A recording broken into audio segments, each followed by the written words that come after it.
innovation and brings needed customer protections to digital asset-related activities and intermediaries.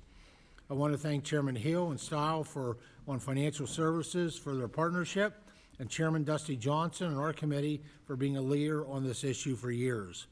I also want to thank the ranking member of the full committee, Ms. Craig, and Ranking Member Davis for working with us and being original co-sponsors of this bill.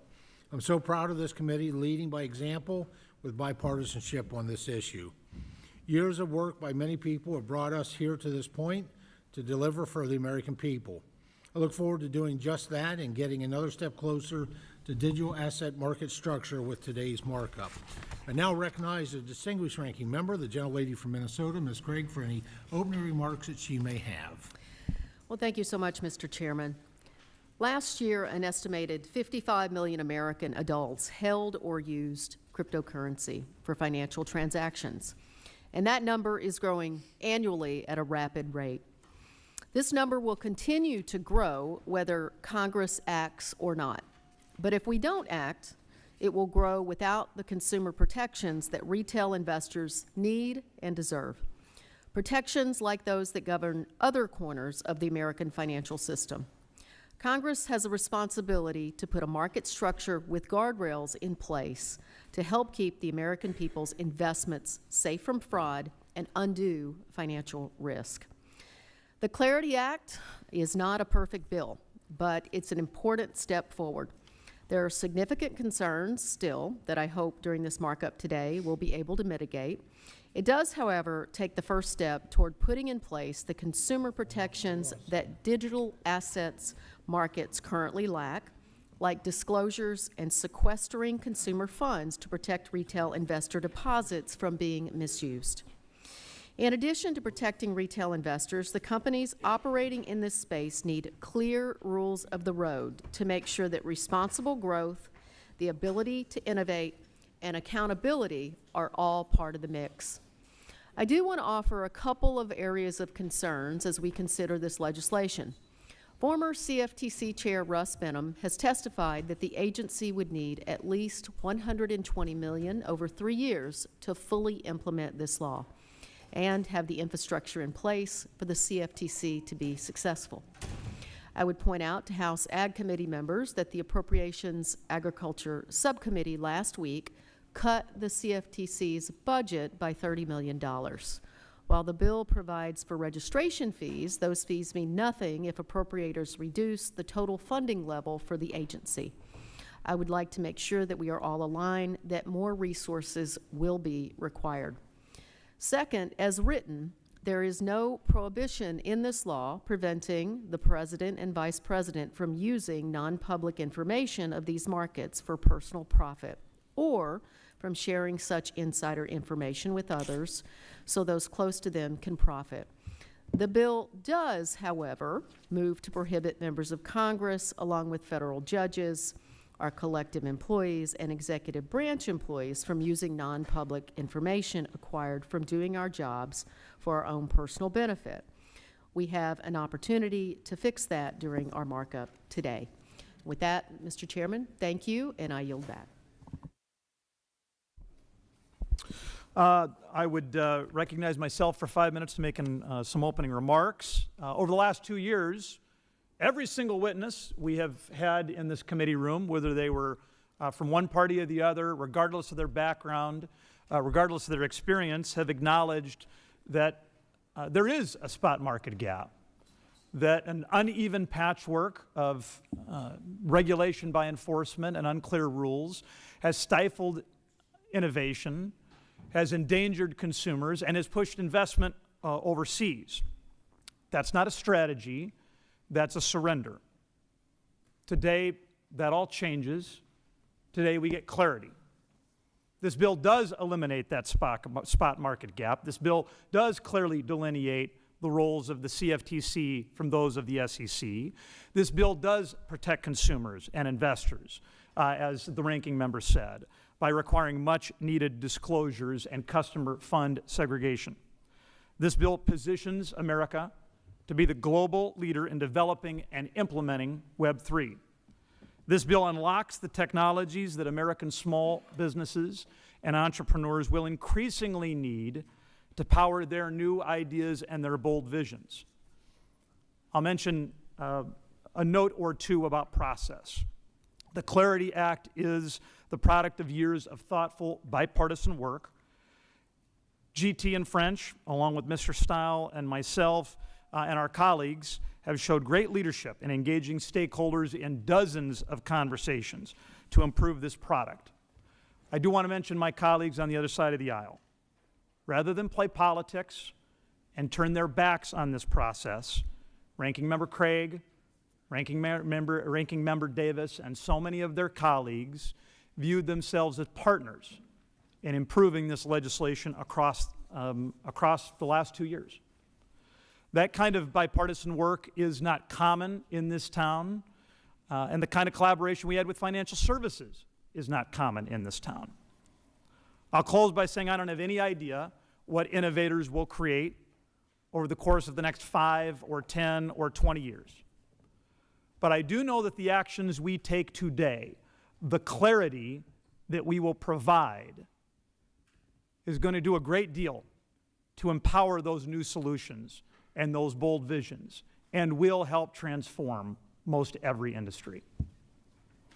With that, I would yield and note that the bill, H.R. 3633, the Digital Assets Market Clarity Act of 2025, is now before the committee for consideration, and without objection, a first reading of the bill will be waived and it will be open for amendment at any point.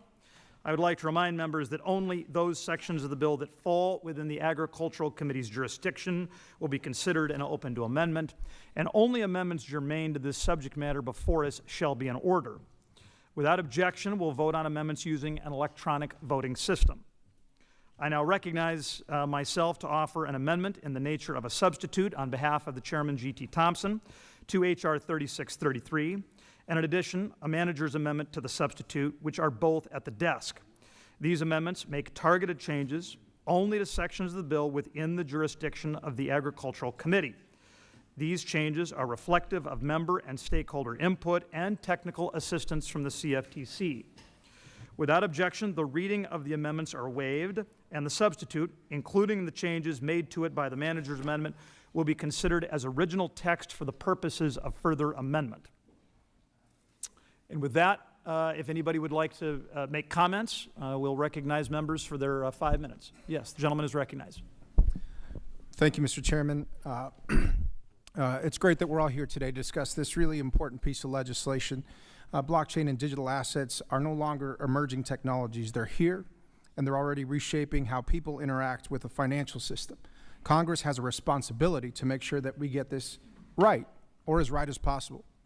That means creating a path forward that supports innovation and ensures the United States remains competitive and becomes more competitive in a fast-changing global economy.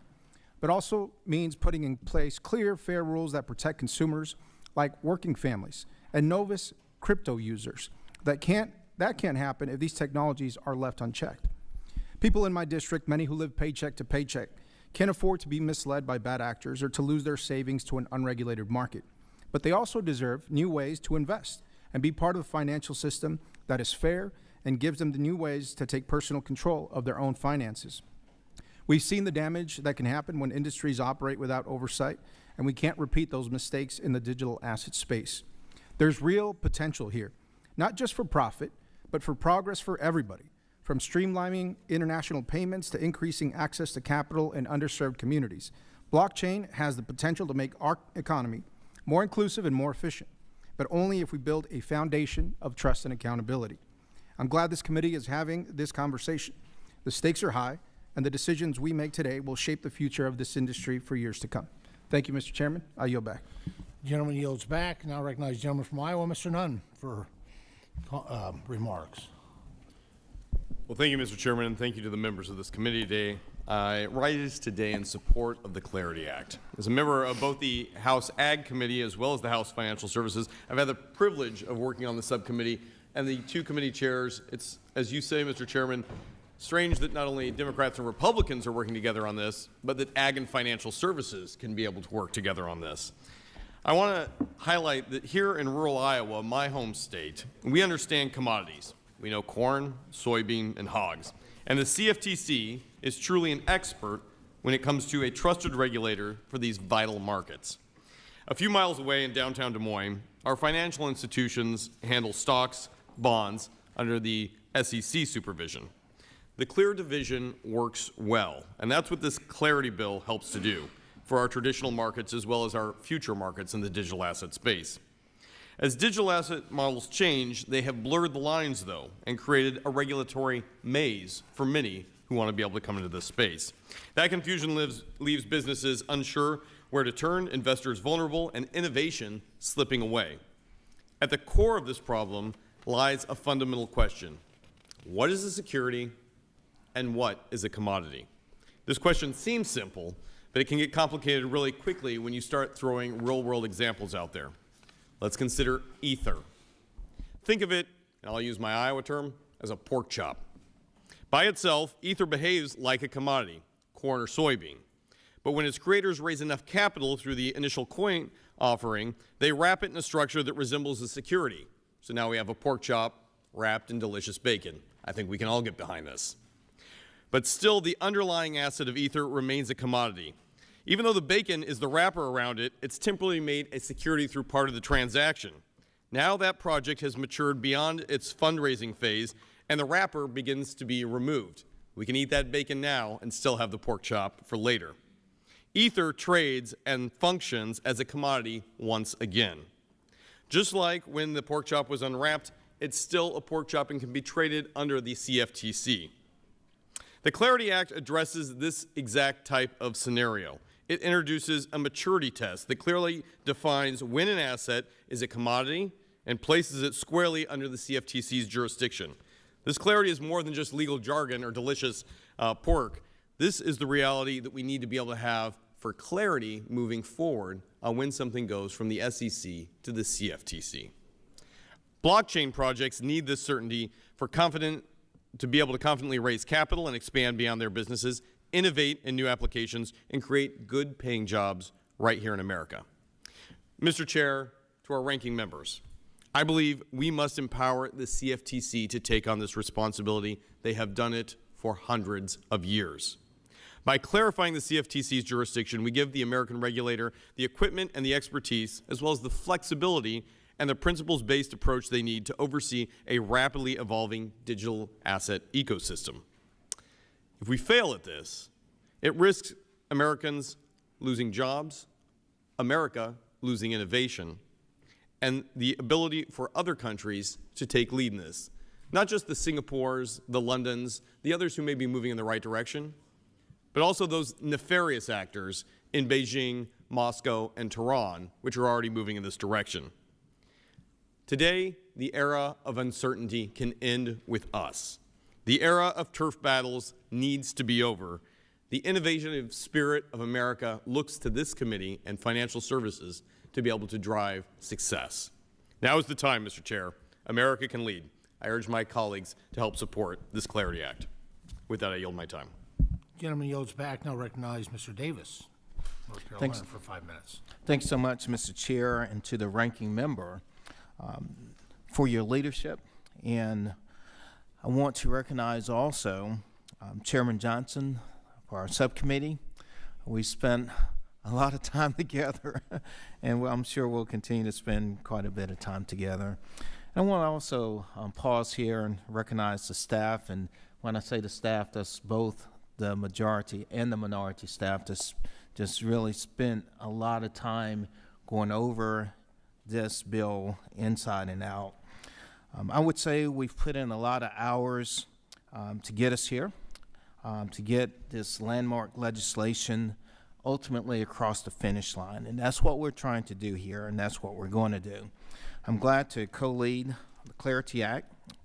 We took FIT 21 from the last Congress, and we knew we had to move forward with improvements. I believe this is that. I've spent countless hours meeting with different industry groups, both digital and traditional consumer protection groups, and frankly, anyone that wanted to talk. Throughout those meetings, common themes emerged. One, the need for certainty in the industry. Two, clear standards, regulations, and processes for operating. Three, protecting consumers. And four, the fear that if we do not do something to set up a market structure, then foreign nations will determine the future of this industry. This legislation sets clear rules of the road for the digital asset and commodity, the commodity industry. It sets up a market structure that works for industry and consumers and ensures that this next generation industry is not left with uncertainty of whether they can operate in the United States or not. It protects consumers and ensures that anyone who breaks the law or goes against regulations that are set up will be punished. If consumers want to participate in digital asset or commodity markets, we want them to feel safe and sure that they can participate and not face scams or lose their savings. Further, in communities like mine in eastern North Carolina, which really brings me into this space, we want to work to eventually address concerns of the under and the unbanked, those who are not able to participate perhaps even in traditional financial markets. This allows these individuals to take their finances in their own hands, to provide a better future for themselves and their families. The Clarity Act guarantees that the United States will be the world leader in the crypto sphere. The Clarity Act is imperfect. However, it has gone through numerous rounds of edits to try to make it better and to get it to the best point and to get us here. I want to simply say this. The time is now, right now, to get this done. We already have, and we're moving in a bipartisan way. We need to continue to keep it moving in a bipartisan way. And it's time for us now to meet this moment in time. Thank you so much, Mr. Chair, and I yield back. Gentleman yields back. And I'll recognize myself for 5 minutes. As with any legislative product, our best policy are those that we work on together. This ANS is a culmination of countless meetings and discussions with Republicans and Democrats, federal agencies, including the CFTC and the SEC, market participants, and industry stakeholders. All of these groups provided their feedback as we work to refine our legislative product. Among its many provisions, the Clarity Act provides the CFTC with jurisdiction over digital commodities, drawing the line between the CFTC and SEC jurisdictions, establishes a process to permit the secondary market trading of digital commodities if they were initially offered as part of an investment contract, contains strong consumer protections by requiring customers fund segregation and important disclosures, and orders studies on topics like decentralized finance and market infrastructure, so we can always seek to improve. The ANS provides some enhancements building off the introduced text. This ANS contains additional feedback received since Clarity's introduction. The digital commodities definition now ensures properly scoped exclusions. This is a vitally important definition. Section 413 addresses, quote, other tradable assets, end quotes, directly addressing the treatment of other types of digital assets and ensuring that they are subject to the same protections and digital commodities when traded on registered platforms. This bolsters consumers' protections in the bill by prohibiting exchanges from listing deceptive or fraudulent tokens, ensuring they do not find themselves in the hands of vulnerable customers. And finally, the ANS also includes a manager's amendment, which executes a number of additional amendments offered by committee members last night. Particularly, I'd like to thank Ms. Budzinski, Mr. Figures, Mr. Costa, and Ms. McLean Delaney for working with us to assemble this manager's amendment. I'd also like to highlight that the manager's amendment contains important subsections related to implementation of expedited registration process in Section 106 to ensure that the CFTC is prepared to accept the new firms required to register with the Commission within 270 days required by law. Finally, this amendment contains important protections for additional derivative markets. As always, I'm pleased on how this committee can operate in a bipartisan fashion. And with that, I yield back and recognize the ranking member for 5 minutes. Thank you, Mr. Chairman. I would just like to say thank you for the opportunity for the minority to provide input into the ANS. There were a number of significant changes over the course of the last 72 hours that we appreciate you working with us on. In addition, the manager's amendment does reflect 3 of the amendments that were offered by members of the committee here today, and we appreciate that as well. As I said in my opening remarks, this is not a perfect bill. I still think that we could make some improvements to it, and I hope that we'll continue this ongoing and productive dialogue all the way past markup here today to the House floor. So with that, Mr. Chairman, I yield back. I thank the gentlelady. Now recognize the gentleman from Alabama, Mr. Figurs, for 5 minutes. Thank you, Mr. Chair. Thank you, Ranking Member. I also want to give a special thanks to Subcommittee Chair, Mr. Johnson, and Subcommittee Ranking, Mr. Davis. You guys got us here. And as I was a candidate for office, dreaming of what Congress would be like to serve in, this is what the fantasy land looked like. It looked like people coming together, bringing different ideas, different priorities to the table. You get a little bit of what you want, get a little bit of what you don't want, but you ultimately come up with a piece of legislation that is something we can all live with, and something that is necessary, and something that puts us in a place of progress. And so I think we are in fantasy land today. So I want to thank all of you guys for that. I want to also thank House Ag Committee in general and House Financial Services Committee for working together on the Clarity Act. This is a very meaningful step forward in giving the digital asset market a clearer regulatory structure, and I appreciate the bipartisanship that we did in this complex issue. I also want to thank the staff, as I've said in hearings.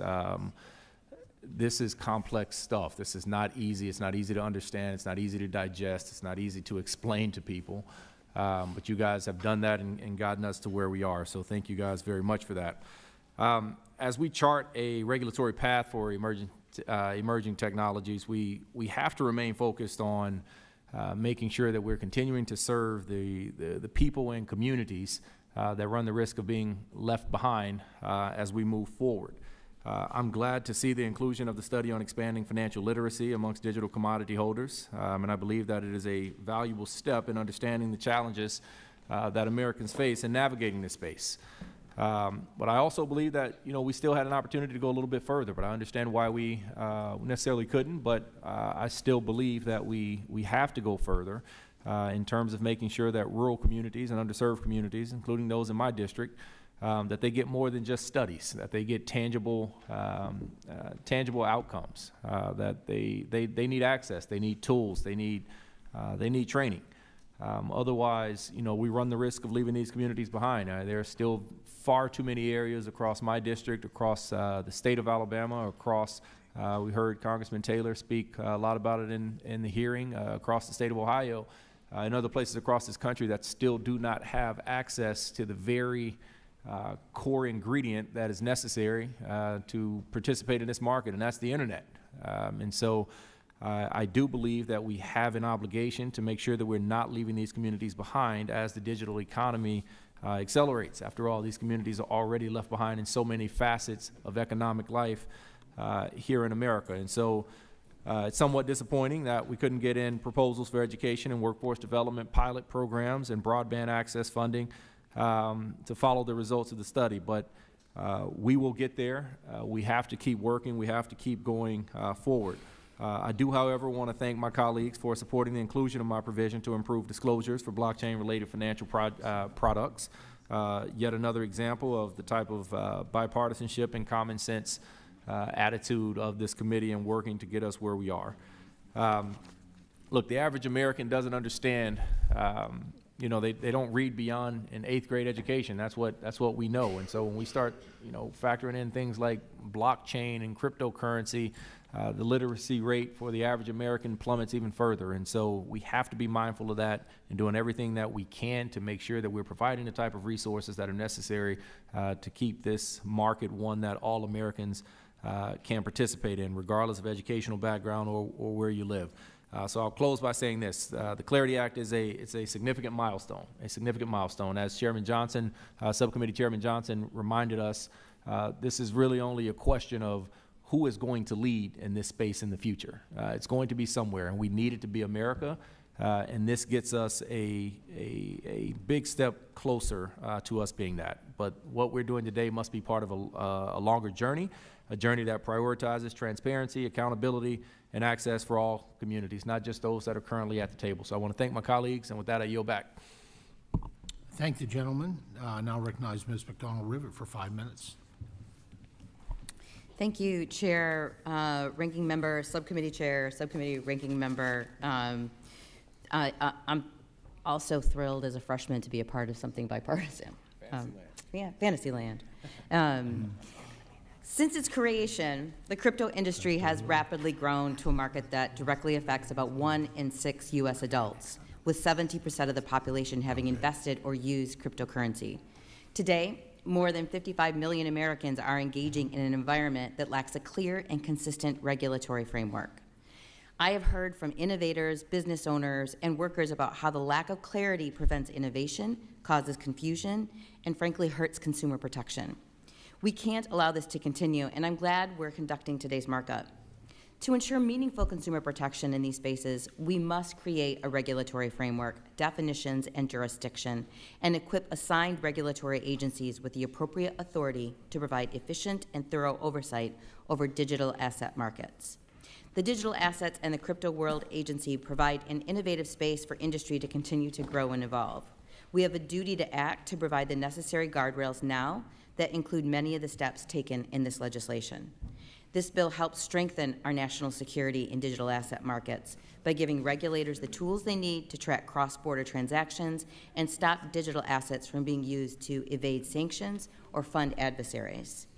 At the same time, it modernizes financial oversight by updating laws and integrating blockchain-specific innovation tools, creating a framework that supports innovation while keeping our markets safe and transparent. I'm supportive of today's legislation as a necessary step forward. We all know there's still some work to do. For instance, to fully empower regulatory agencies and allow them to provide successful oversight, we need to provide sufficient resources. That's why later today I will propose an amendment to provide the Commodity Futures Trading Commission with a continuous dedicated funding stream. We stand at a critical moment where structure is at an immediate need, and this legislation is a meaningful step forward, bringing clarity, accountability, and stability to the digital asset space. As the industry continues to evolve, so must our regulatory framework and oversight, with clear rules, responsible guardrails, and the resources to enforce them. Thank you, and I yield back. Okay, cool. And she yielded back. Now, thank the gentlelady. Now, please recognize the gentleman from Georgia, Congressman David Scott, for 5 minutes. Thank you, Mr. Chairman. And I have some very serious concerns about this crypto market structure bill. First of all, the bill we are presented with today will not bring order to the crypto industry, but it will open loopholes for bad actors to exploit. The way it divides regulatory authority between the Commodities and Futures Trade Commission and the Securities Exchange Commission invites crypto firms to pick a favored regulator, as if they're buying the most lenient umpire in a baseball game. This is not theoretical. The SEC enforces strict disclosure, investor protection, and anti-fraud requirements, but the standards our public markets have upheld for years. And also the funding provisions in this bill are vague, inadequate, and quite frankly, irresponsible. The bill allows crypto firms to bypass proper oversight and ignore investor protections. As I have outlined on multiple occasions here and in the Finance Committee, the CFTC, though essential, is not designed to oversee retail-facing investment products. Under this bill, firms that should be held to the SEC level scrutiny can simply claim their tokens are digital commodities and then fall under the CFTC's lighter touch regime. And this is a gift to the worst actors in this industry. What message does this send to the American people and to responsible actors? It says this: if you play by the rules, you lose. If you lobby for a loophole, you win. It would seem that this bill, in fact, fails to include even the most basic concessions that have been raised by Democrats the last time it came before the committee. This includes inadequate funding for the Commodities and Futures Trading Commission to perform such an expanded mission. For example, the bill states that the CFTC shall charge and collect fees from persons who files with the commission, but fees may be collected and available only in the amounts provided in advance of an appropriate act. Now, given that the commission has not been reauthorized since 2005, are the authors and co-sponsors of this reckless bill expected to announce full CFTC funding anytime soon? Once that coincides with the funding language included in this bill. This bill tells the CFT to do more with less. It hands the CFTC responsibility over digital commodities that represents billions, if not trillions of dollars in value, but not the funding necessary to regulate these products. This is a recipe for disaster, and I will be submitting several amendments to properly fund the CFTC and also to prevent the president and his family from enriching themselves as a result of this bill. Mr. Chairman, we should be working towards coherent, consistent, and credible regulation of digital assets. This bill fails on all three merits. Thank you. Gentleman yields back. Now recognize the gentleman from Ohio, Mr. Taylor, for 5 minutes. Thank you, Chairman and Ranking Member. I'd like to start by echoing Congressman Figure's comments on the bipartisan work that's gone into this bill. It's been very gratifying to see, and I appreciate everyone getting together on it. I'm very glad to be here today to advance this important and timely legislation. It's absolutely vital that this regulatory framework is put in place to maintain America's leadership in this incredibly promising technology. I point out, though, that the baseline requirement for participating in this new economy is connection to the internet. Many people in my district do not even have that in any meaningful way, and many other districts are in the same condition. If we don't put the same work and urgency into making sure every American has access to this technology, we are stacking further disadvantages on those who are already suffering most. So as we move forward, as we should with our work today, we must make sure we don't do it at the expense of our citizens who are already struggling while not even providing them a chance to benefit from it. Thank you. I yield back. Gentleman yields back. Now recognize the gentleman from Michigan, Mr. Tandar, for 5 minutes. I want to thank Chairman Thompson and Ranking Member Craig for calling this markup today and your leadership. Also want to thank Chairman Johnson and Ranking Member Davis for your leadership. Throughout my time in Congress, I have been proud to serve as a strong advocate for digital assets.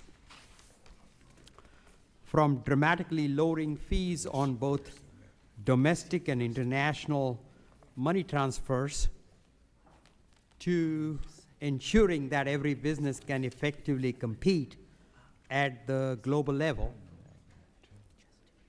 and the numerous beneficial cases of blockchain technology in regards to agriculture and family farms that we have heard at this committee, one thing is clear. Blockchain technology is here to stay, and it will significantly benefit the American people. We need to do everything we can to unlock the innovative potential and numerous positive use cases blockchain can provide to consumers. I have learned one lesson in my time in Congress is that the current status quo for digital assets isn't working. The absence of a clear, consistent, and bipartisan federal regulatory framework for the digital asset market has led to inconsistent, varied regulations at the state level, and as a result, has forced our most talented digital asset entrepreneurs to take their innovative products and the numerous economic benefits that they provide offshore. Being a serial entrepreneur myself, I understand how important it is to create an environment to foster growth, foster innovation, and ensure America's leadership in this critical technology. Each day we don't act, the damage done to the American economy grows. The digital asset market and the American people need the comprehensive bipartisan regulatory framework that the Clarity Act provides. While the Clarity Act, like any policy, isn't perfect, it represents a significant step in the right direction and will enable the United States to become a leader in the digital asset market for years to come. I urge my colleagues to support this necessary legislation, and Mr. Chair, I yield back. Thank the gentleman. He yields back. Now recognize the gentlelady from Oregon, Congresswoman Salinas, for 5 minutes. Thank you, Mr. Chair and Ranking Member Craig, and thank you to Mr. Johnson and Mr. Davis. I will be perfectly clear. This legislation is far from perfect, but it is a meaningful improvement over Fit 21, and it sets up a regulatory framework that puts us on a course to actually protect consumers when currently no such protections exist. In my home state of Oregon, we've seen what happens when crypto platforms operate without those meaningful guardrails. Just last month, Oregon's Attorney General filed a lawsuit against Coinbase, one of the largest crypto exchanges in the country.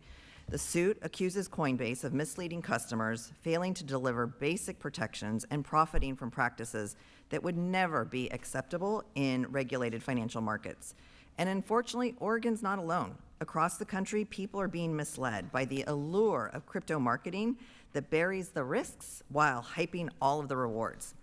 And these are not sophisticated hedge fund investors. These are everyday people, teachers, small business owners, young retail investors, all trying to navigate a market that's been the financial equivalent of the Wild West. The Clarity Act makes several key improvements to help change that. It strengthens financial protections for customers by requiring digital commodity exchanges to maintain enough capital to cover both their operational costs and all obligations to customers. That is an important shift, one that could prevent the next FTX-style implosion from wiping out the funds of countless users. Another positive change is the bill's prohibition on treating tokenized real-world commodities as digital commodities. This helps close a dangerous loophole and protects both commodity markets and crypto investors from being exploited by gimmicks. But let's be clear, none of these rules will matter if our regulators don't actually have the resources to enforce them. Both the CFTC and the SEC have told us that they're under-resourced for the scale of the task ahead. They need more staff, more technical expertise, and the independence to do their jobs free from political interference. And I look forward to the amendments that we're about to see. That independence is under threat. We've already seen the Trump administration itself insert itself further into SEC and CFTC rulemakings, as well as gutting staff and pushing out regulators across the federal government. Meanwhile, President Trump is using cryptocurrency not to promote innovation, but to enrich himself, actively promoting and profiting from his own meme coin. It is a glaring conflict of interest and a textbook example of why the space needs strong, independent oversight. So yes, the Clarity Act still has gaps. We need to keep pressing for stronger limits on political abuse and a full accounting of how these retail and institutional investors alike interact with these products. But I believe the foundation in this bill is clearly stronger and more investor-focused than the current landscape. At its core, it is about fairness. It's about making sure that people who engage with these new financial products aren't left vulnerable to fraud, manipulation, or exploitation. That's why I believe we should move forward with the Clarity Act. It's our clearest path forward to create reasonable market structure that both protects investors and fosters innovation. Again, this legislation may not be perfect, and I will certainly vote for amendments to improve it here today, but I appreciate the chairman and ranking member's efforts to put forward a first step product that I'm able to support. Thank you, and I yield back. Generally yields back. Any other, those are all the members I have in the queue. Mr. Kuda from Hawaii is recognized for 5 minutes. Thank you, Mr. Chairman. Thank you, Ranking Member. I want to thank all of our colleagues for their bipartisan work on the Clarity Act. I think we can all agree that given the tremendous amount of promise and risks of this emerging technology and market, our country needs a clear framework that carves a path forward. But it's precisely because of those promises and risks that this bill needs to deliver more. I have serious concerns about gaps in this bill. By creating a largely flexible regulatory regime, we create continued ambiguity for market participants and make it far too difficult to predict which rights and protections exist for harmed consumers. This threatens to be another iteration of what we see time and again, a financial system to be manipulated by the powerful at the expense of everyone else. Let's be clear. Digital assets could transform access to financial tools, especially in communities that have long been left behind by our traditional banking system, including rural and neighbor island communities like mine in Hawaii. I think about the farmers and ranchers on Molokai, where distance and infrastructure gaps limit access to basic financial services. There's been discussion to explore how blockchain might support value exchange outside of cash, using technology to facilitate bartering and shared services. That's innovation grounded in real need. That's what this technology could do, empower communities that have always had to make do with less. But instead, to be honest, that's not the version of crypto most people see. Instead, we've watched a wave of volatility, predatory schemes, and self-dealing flood the industry, and those with the fewest protections are the ones most at risk. Working families, small investors, rural Americans, people just trying to get a piece of the American dream and instead ending up with the short end of the digital stick. Right now, we're seeing something more nefarious. Political leaders using the promise of crypto not to lift people up, but to line their own pockets. And this causes great concern for fidelity in implementation of any bill passed. Let's not ignore what's happening. We are watching a president openly embrace crypto as a political brand while simultaneously profiting off of it, launching NFTs and meme coins, accepting crypto donations, and signaling to the industry that under his administration, regulation won't be about consumer protection. It'll be about cashing in. Last month, investors in one of President Trump's crypto projects invited to dine with him at one of his luxury golf clubs, effectively using the anonymity of the internet and crypto technologies to buy access to the president. That happened. That is a profound abuse of public trust, and is exactly why we need a regulatory framework that puts people first, not politics, not profits. So yes, let's provide regulatory clarity, but let's make sure we do it right. Let's build real consumer protections and safeguards. Let's invest in financial literacy and digital access in underserved areas and rural America, and let's hold accountable anyone who uses this space to exploit rather than to empower. We have a chance to write the rules of the world for a new financial frontier. Let's not build a system that promises hope to Molokai and rural America, but delivers to Mar-a-Lago. Thank you, Mr. Chair, and I yield back. Joan Lay yields back. Do any other members seek recognition to speak?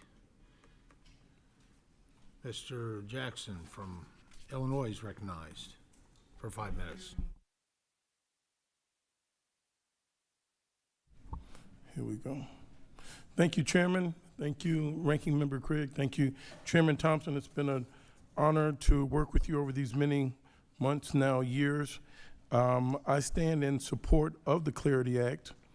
As we look to form this new emerging market, I think it's very important that we continue to keep open the doors of opportunity for those that have been historically locked out, those that have been marginalized, those that have not seen greater opportunities. And the truth is, when you provide capital and confidence to any market, you give the market certainty. This further creates jobs, innovation, and growth follows. The Clarity Act is not just a regulatory reform bill. It's a declaration, I believe, that this committee now will embody, that we believe in the power of a well-structured market and the potential for American ingenuity. And I want to make sure that we continue to house that, and in particular, we house that in the city of Chicago. Let's be clear about the size and the opportunity before us. The sectors addressed by this bill, blockchain technologies, AI systems, next-generation financial products, and digital marketplaces, represent a market that is already in the trillions of dollars, over 3.2 trillion globally. It is growing exponentially in the United States. If we provide clear, rational, and enforceable guidance, can lead that growth. But today we're not leading, we are also lagging. I hope this turns us around quickly. Why? Because of regulatory ambiguity, because companies can't tell if they're building within the law or stumbling unknowingly outside of it. That uncertainty drives capital offshore. It forces entrepreneurs to launch elsewhere. It reduces tax revenue, job creation, and long-term investments here at home. The Clarity Act addresses that, and I thank you for your work. It brings light to where there has been fog. Now, let me speak not only one that's been a legislator, but also someone that has spent decades looking at capital flows. Capital doesn't hate risk. In fact, it thrives on measured risk. But capital abhors uncertainty. Where we remove that uncertainty, capital comes rushing in. With the Clarity Act, we are sending a clear signal to global markets that the United States welcomes innovation, but we do so responsibly with strong disclosures, investor protections, and a legal framework that encourages entrepreneurship instead of penalizing it. By 2030, it is projected that 20% of global GDP will be tied to digital assets, decentralized systems, and tokenized financial products. These aren't fringe markets, they are the future of global commerce, and yet our innovators are still waiting for permission rather than forging ahead with conviction. What this act provides is not deregulation, it's smart regulation. It's the kind of legislation clarity that allowed biotechnology to flourish in the 1990s. It's what helped the internet scale responsibly in the 2000s. It's what can ensure that AI, Web3, and financial innovations aren't just led by American firms, they're anchored in American values. Finally, I want to say that the Clarity Act is not a partisan, it's not just partisan, it's pragmatic, it's pro-growth, it's pro-consumer, and most of all, it's pro our future. When we pass this act, we'll not only unlock trillions of investment and future and job creation, we will ensure that the benefits of this new economy flow to every corner of this country, not just Silicon Valley and Wall Street. I would also encourage my colleagues to make sure that we continue to expand access to capital, that we hold the American values of diversity, equity, and inclusion, that we continue to bring more people into the marketplace and bring down barriers. With this, I yield back. I thank you, Chairman Thompson. Thank you, Ranking Member Craig. I yield.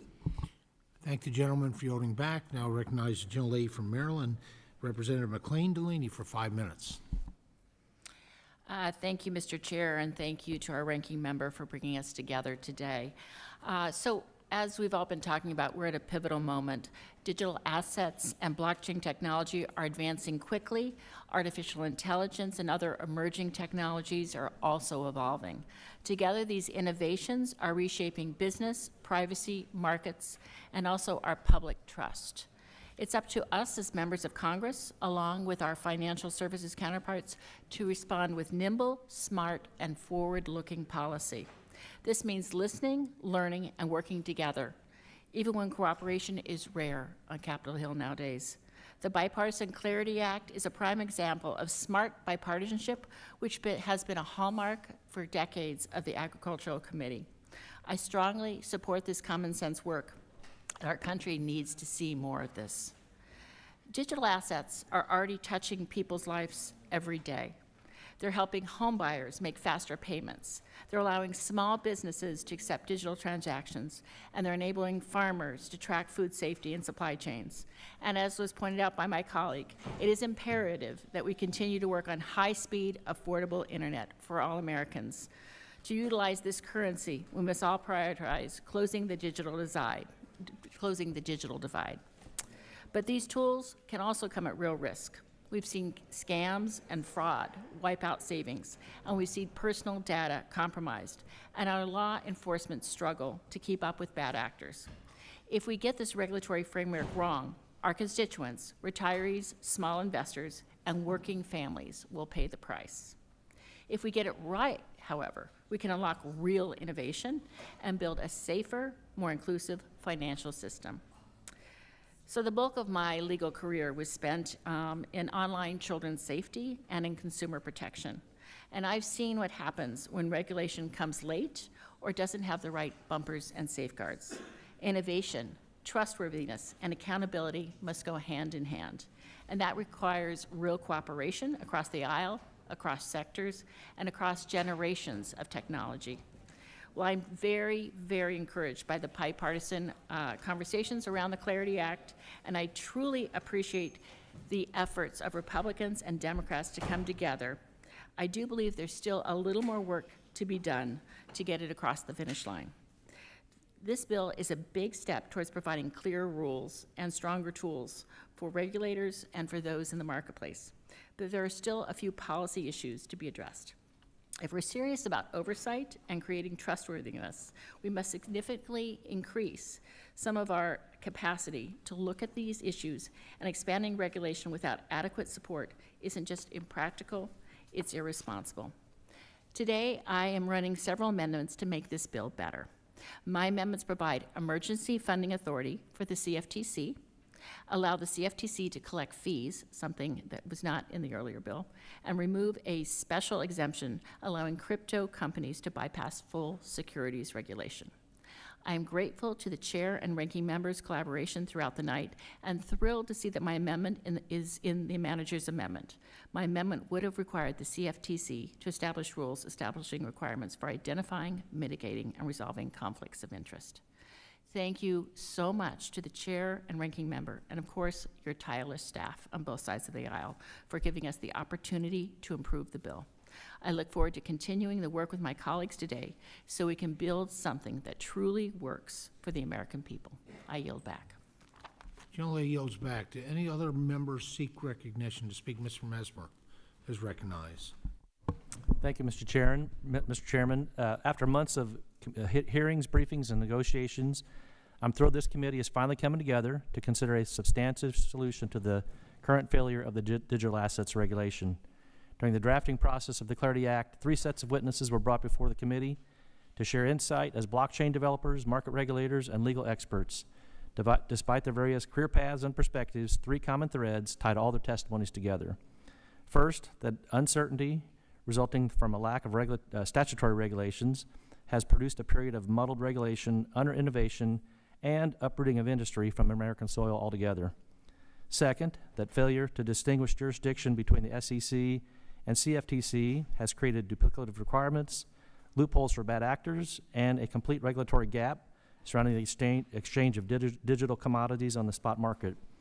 And third, that the lack of federal regulation subjected the customer to extreme risk. And finally, by putting forth a definition for digital asset commodities that clearly builds them under the home of the CFTC's regulatory umbrella, the Clarity Act resolves this jurisdictional tug-of-war and preserves the CFTC's principles-based regulatory method to allow regulation to adapt to the needs of a fluid marketplace. This bill trades regulatory uncertainty for stability, rampant fraud for consumer protection, and industry-wide oppression for innovation. I lend my support to this bill, and I look forward to seeing it on the House floor. And thank you, Mr. Chairman. I yield back. General yields back. Do any other members seek recognition to speak at this time? Ms. Hayes from Connecticut is recognized for 5 minutes. Thank you, Mr. Chair. I move to strike the last word. Thank you. As of June 6, 2025, the total market capitalization of all cryptocurrencies was $3.6 trillion. It is time for Congress to act to develop legislation to finally regulate cryptocurrency. Unfortunately, this bill falls short of the oversight and resources needed to appropriately regulate the industry. Specifically, I'm concerned that the Commodities Future Trading Commission may not have adequate resources to properly carry out its responsibilities under this bill. The CFTC had about 708 full-time equivalent employees at the beginning of this year. They now have 636, with further reductions in force expected. The Trump administration requested a slight increase for the CFTC, but only enough funding for 650 full-time employees. Nothing for the expanded responsibility this legislation mandates. Additionally, the Secretary has not confirmed a permanent chairman the Senate has not confirmed a permanent chairman for the agency, and the Commission is presently missing 3 members. The current acting chairman, Caroline Fan, has signaled that she will step down once the Senate confirms her replacement. Commissioner Kristen Johnston has also indicated that she will leave, quote, later this year. I'm concerned that this understaffing will severely delay rulemaking on digital assets or prevent it entirely.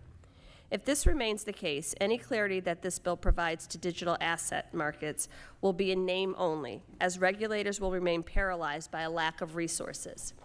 Additionally, I'm concerned that this bill does not address the blatant corruption we are seeing coming out of the White House as it pertains to cryptocurrencies and digital assets. This committee is right to prohibit federal employees and members of Congress from using privileged information to enrich themselves with digital commodities. But this bill excludes the president, vice president, and their families from those rules. President Trump has earned $148 million by selling his meme coin in exchange for direct access to private dinners with him at one of his golf clubs, essentially selling access to the commander-in-chief. Congress should focus on strengthening confidence in our digital asset markets, not creating more loopholes that allow individuals to profit from them. For these reasons, I cannot support this bill in its present form, but look forward to any changes that can be made to solicit response, not only from our committee, but from the broader Congress. And with that, I yield back. The lady yields back. Do any other members seek recognition to speak at this time? Seeing none, pursuant to the Committee Rule 3I and House Rule 11, Clause 2, the chair may postpone further proceedings today on the question of approving any measure or matter or adopting an amendment on which a recorded vote is ordered. And hearing no further discussion, the committee will now consider the whole amendment in the nature of a substitute. Does any member have an amendment to the bill? And actually, I do have Ms. McDonald-Rivet has an amendment at the desk, amendment number 9. The clerk will report and distribute the amendment. Amendment number 9, offered by Mrs. McDonald-Rivet of Michigan.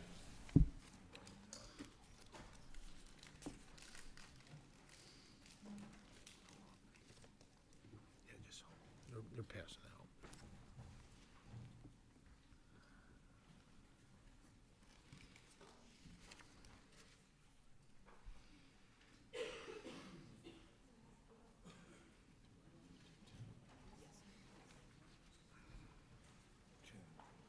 I got you down here. I got 2 of them. Yep.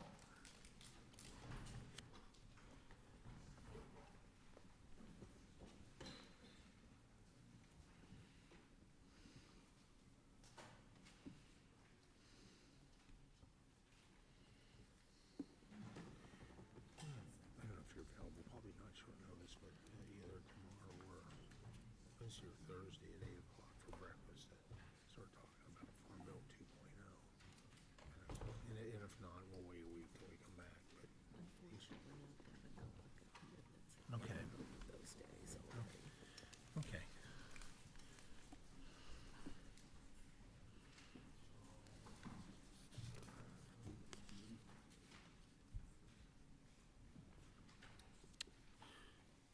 So without objection, the amendment will be considered as read. I now recognize the distinguished gentlelady to sponsor the amendment for up to 5 minutes for an explanation of her amendment.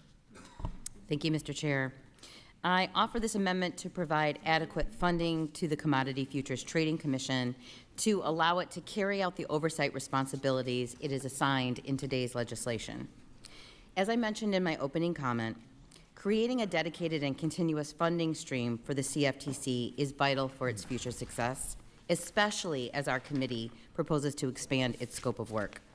For the agency to fulfill its responsibilities under this new regulatory framework, a former CFTC chair has emphasized the need for an additional $120 million in funding. Instead, the House Agriculture Appropriations Subcommittee has proposed cutting $31 million to the CFTC's current budget. I propose that we increase the funding to the CFTC by having exchanges enrolled pay a nominal and fair annual fee. To ensure these agencies can deliver strong oversight and protect consumers in an evolving market, we must ensure it has the fundamental resources and long-term stability to succeed. Thank you, and I yield back. Gentlelady yields back. Any other members seek recognition to speak on the gentlelady's amendment? The ranking member is recognized. I'd simply like to thank the gentlelady for her amendment and add my support to the effort. Thank you. Gentlelady yields back. Any other members seek recognition? If not, I'll take the opportunity. I appreciate the gentlelady's interest in ensuring that CFTC has the resources it needs to be able to fulfill its mission, and we share that goal. However, I must oppose this amendment. Our partnership with the Appropriations Committee is critical to the careful oversight of the work of the Commission. And while the bill does provide temporary increase in funding for the Commission through fees to process the implementation of this legislation, it is intended to be temporary. Ultimately, the good governance brought through the appropriations process is essential to having an effective regulator. But I do believe that as we increase the CFTC's workload, we must increase its resources. I look forward to working with my colleague to ensure that the agency is well-resourced through the annual appropriations process, and I urge my colleagues to vote no on this amendment.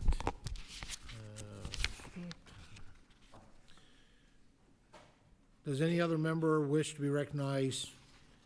Hearing no further conversation, the question is on the amendment, which is amendment number 9, offered by Representative McDonald-Rivet. All those in favor of the amendment signify by saying aye. Aye. Those opposed by saying no. Independent of the chair, the noes have it, and the amendment is not agreed to. Okay.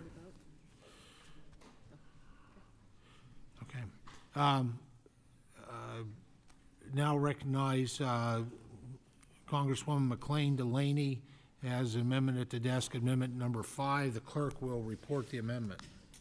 Amendment number 5, offered by Mrs. McLean Delaney of Maryland.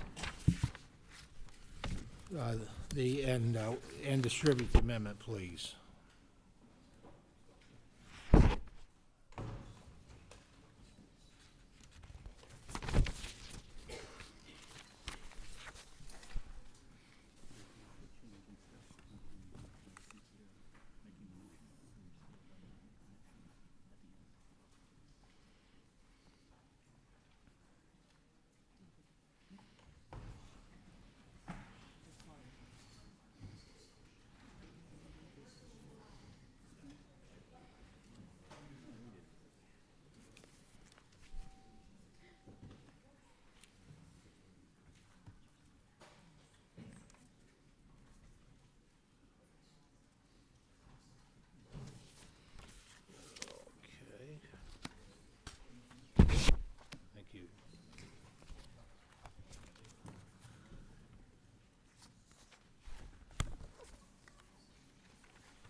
Days are full. If there's any time in the next 2 days, and if not, we can do whatever, but in the future, but if something opens up, let me know. Not necessarily in the morning. I can do it without pancakes. Okay.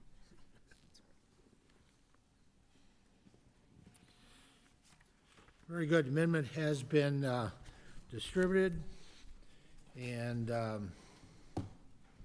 Now recognize the distinguished gentlelady from Maryland, the sponsor of the amendment, for up to 5 minutes for an explanation of her amendment.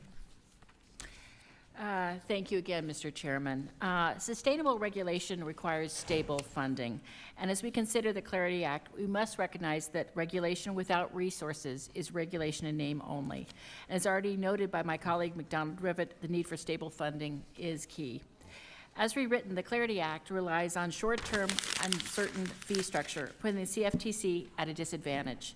This is particularly troubling, as the CFTC will be tasked with enforcing a new regulatory regime with already strained financial resources. I am grateful for the bipartisan conversations around the CFTC funding, including the development of a fee structure. This is an improvement from the funding structure in FIT 21, but we still need to look at long-term, reliable funding strategies that match the scale of what we're asking this agency to do. My amendment would provide a critical backstop. It would allow the CFTC to draw up to $100 million per year from the Federal Reserve surplus fund. The option would be available if the CFTC's funding falls below what is actually needed to protect investors, enforce anti-money laundering laws, or ensure financial stability. The CFTC is being asked to oversee a fast-moving, high-risk digital asset market, but it's severely underfunded. We know this to be true. Without adequate resources, the CFTC cannot hire the right technical experts. It cannot coordinate with Treasury and law enforcement, and it cannot properly enforce anti-money laundering rules. If we expect the CFTC to lead, and for there to be trust in this currency, we must give it the budget and the tools to succeed. Anything less leaves gaps that bad actors can exploit and leaves consumers and markets exposed. I recognize that my amendment falls in a gray area, outside the direct jurisdiction of the Agricultural Committee, with the inclusion of Federal Reserve surplus funding as the backstop. I'm treading a bit on the Financial Services Committee territory, but somewhere it lies between the two of us. However, I did not want to use this opportunity to highlight a creative approach. I did want to use this opportunity to highlight a creative approach to long-term, common sense, common ground funding strategies for the CFTC. I sincerely hope that it can be properly addressed before it is brought to the House floor for a vote. It's about building trust. Thank you for your attention. However, given the potential germaneness of the issue and further discussions which might be taking place, I will withdraw my amendment. Thank you, and I yield back. Gentlelady withdraws amendment number 5. The gentlelady from Maryland has an amendment at the desk, number 6, that the clerk will report and distribute the amendment. Amendment number 6, offered by Mrs. McLean Delaney of Maryland.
The clerk, having distributed the amendment to all members, without objection, amendment number 6, offered by the gentlelady from Maryland, Ms. McLean Delaney, will be considered as read. I now recognize the distinguished gentlelady to sponsor the amendment for up to 5 minutes for an explanation of her amendment. Thank you, Mr. Chairman, again.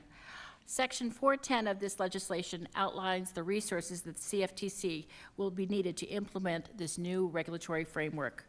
Right now, the fee structure provided in this bill to support the CFTC operations is unpredictable and temporary. This, paired with the limited resources that the CFTC already has, which we've just discussed, is a risk alongside implementation of a new regulatory framework.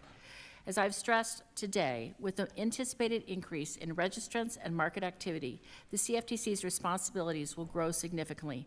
They will need the right tools to support their mission effectively.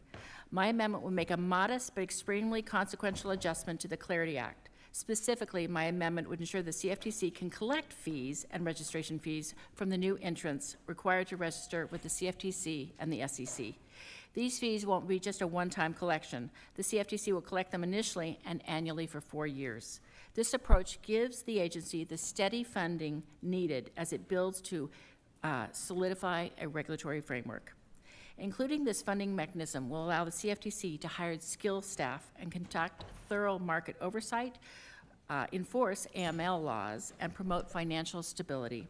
This amendment isn't just a win for the Commission. It's a win for the entities it oversees too. Ultimately, this benefits all market participants who rely on a fair, transparent, and well-regulated marketplace. By providing a sustainable path to effective regulation, we strengthen, and again use the word trust and confidence in our digital asset system. I urge my colleagues to support this amendment, a technical but important fix, and assure that the CFTC has the resources it needs to succeed. Thank you, and I yield back. Gentlelady yields back. Any other members? Mr. Davis seeks recognition. Thank you so Recognized much, for 5 Mr. minutes. Thank you so much, Mr. Chair, and I would like to thank my colleague for bringing this forward. We continue to hear a theme here about the CFTC and making sure there's adequate resources here. I'd like to thank my colleague for bringing this up. The CFTC needs funding in order to carry out the requirements of the Clarity Act.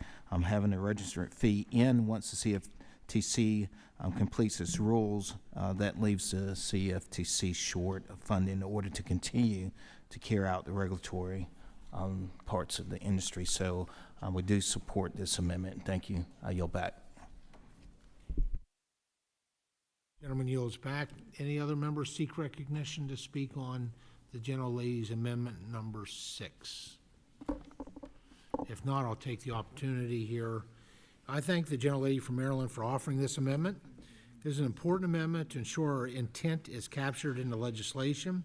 We want to ensure that CFTC has the resources it needs to carry out this act and continue its mission of promoting the integrity, resilience, and vibrancy of the U.S. derivatives market through sound regulation. This amendment is critical to ensure that the CFTC can charge and collect annual fees for firms registered with it. We worked in a bipartisan fashion last Congress to ensure CFTC was adequately resourced, and I'm proud to do so again this Congress, and will support this amendment. Okay.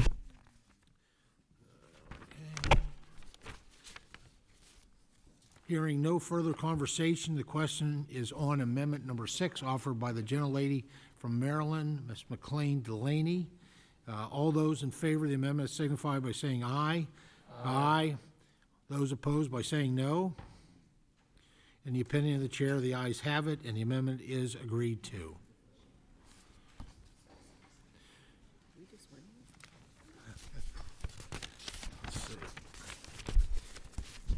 The gentlelady from Maryland, Ms. McLean Delaney, does have one last amendment at the desk, amendment number 7. The clerk will report the amendment and distribute it. Amendment number 7, offered by Mrs. McLean Delaney of Maryland.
Without objection, the amendment will be considered as read.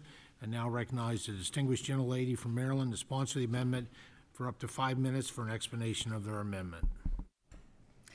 Thank you again, Mr. Chairman. When I read through the text of the Clarity Act, one particular provision caught my attention. Specifically, the exemption that would allow SEC-registered firms to engage in digital commodity activities without registering with the CFTC. This may seem like a way to reduce red tape and duplicative regulation, a goal many of us share, particularly me. But it also raises some real concerns. Without clear coordination between the SEC and the CFTC, our markets could face large oversight gaps. This could lead firms to take advantage of weaker rules, hurt investor trust, and undermine consistent standards across our financial markets. Many digital asset firms operate both in securities and the commodities markets and are already registered with both the SEC and the CFTC. Letting firms skip one regulator creates an uneven playing field and risks investor protection. The CFTC has long regulated commodity markets, including digital assets, so exempting firms removes a key layer of oversight. In traditional finance, firms dealing in both register with both agencies. This exemption would create a two-tiered system, treating digital firms more preferably than others, which isn't fair or smart.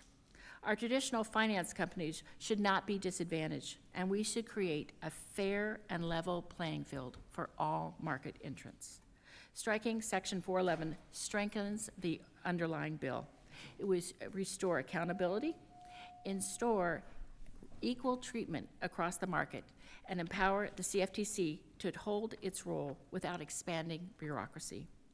This is a really targeted fix that supports innovation while preserving the integrity of our markets. My amendment is a solution rooted in fairness and ensuring robust competition, something we should all want. With that, I thank you, and I urge support for this amendment and yield back. Gentlelady yields back. The other members seek recognition to speak on the amendment. Recognize the ranking member for 5 minutes. Thank you, Mr. Chairman. I just wanted to make sure everyone knows that I support the gentlelady's amendment. The current regulatory structure for most financial products require registration with a specific regulator to engage in transactions under such regulator's oversight. If an entity, for example, a bank, wants to deal in securities or futures, they have to register for those purposes under the SEC and CFTC respectively, even though they are already supervised by a bank regulator. Entities either have to wear multiple hats and report to multiple regulators or have separate affiliates, so registered to perform specific functions. Section 411 in this bill adds a new section to the Commodity Exchange Act, Section 5K, which would undo the long-standing practice when it comes to digital commodities.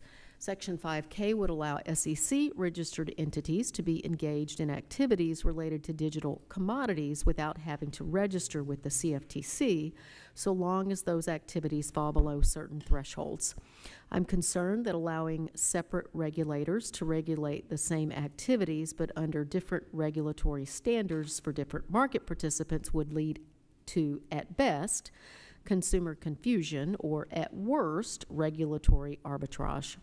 The last thing we want is the possibility of a regulatory race to the bottom with market participants trying to play one agency off against the other for lower standards of care.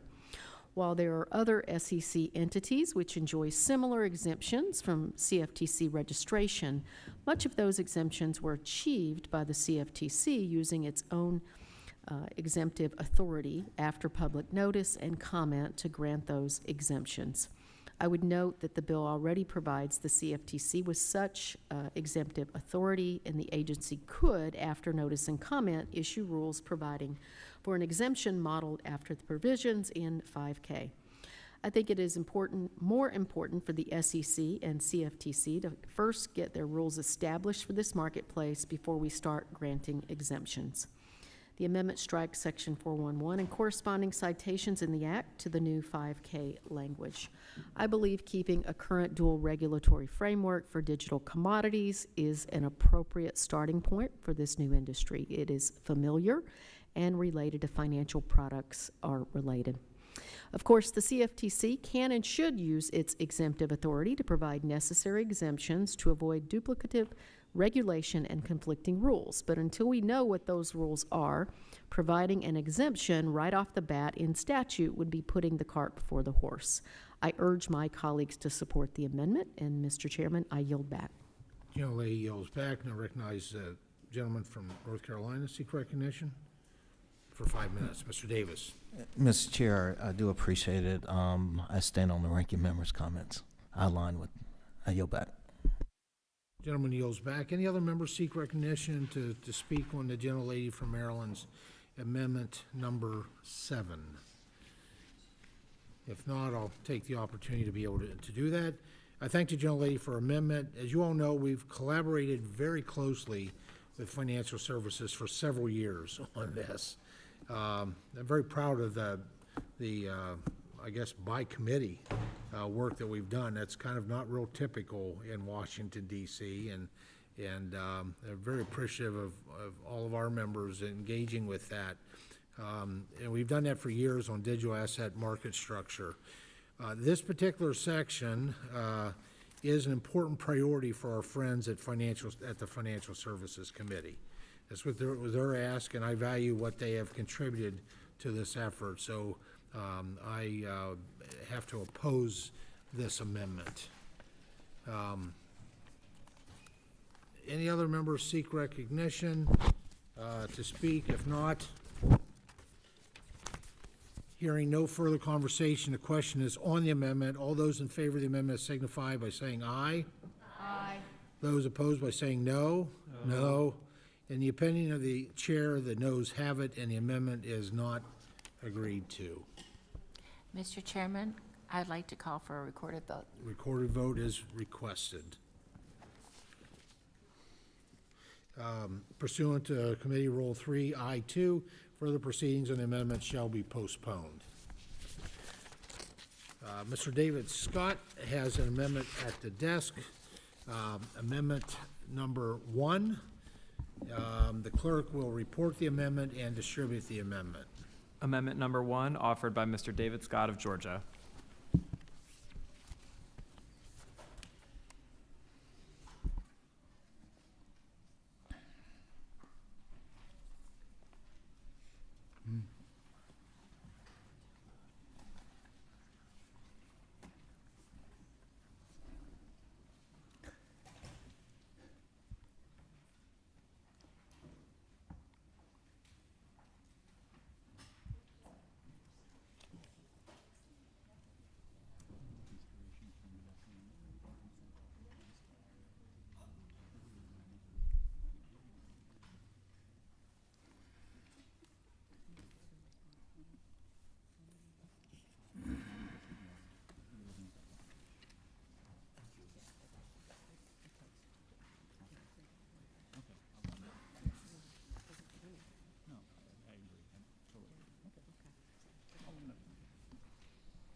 The amendment having been distributed without objection, the amendment will be considered as read.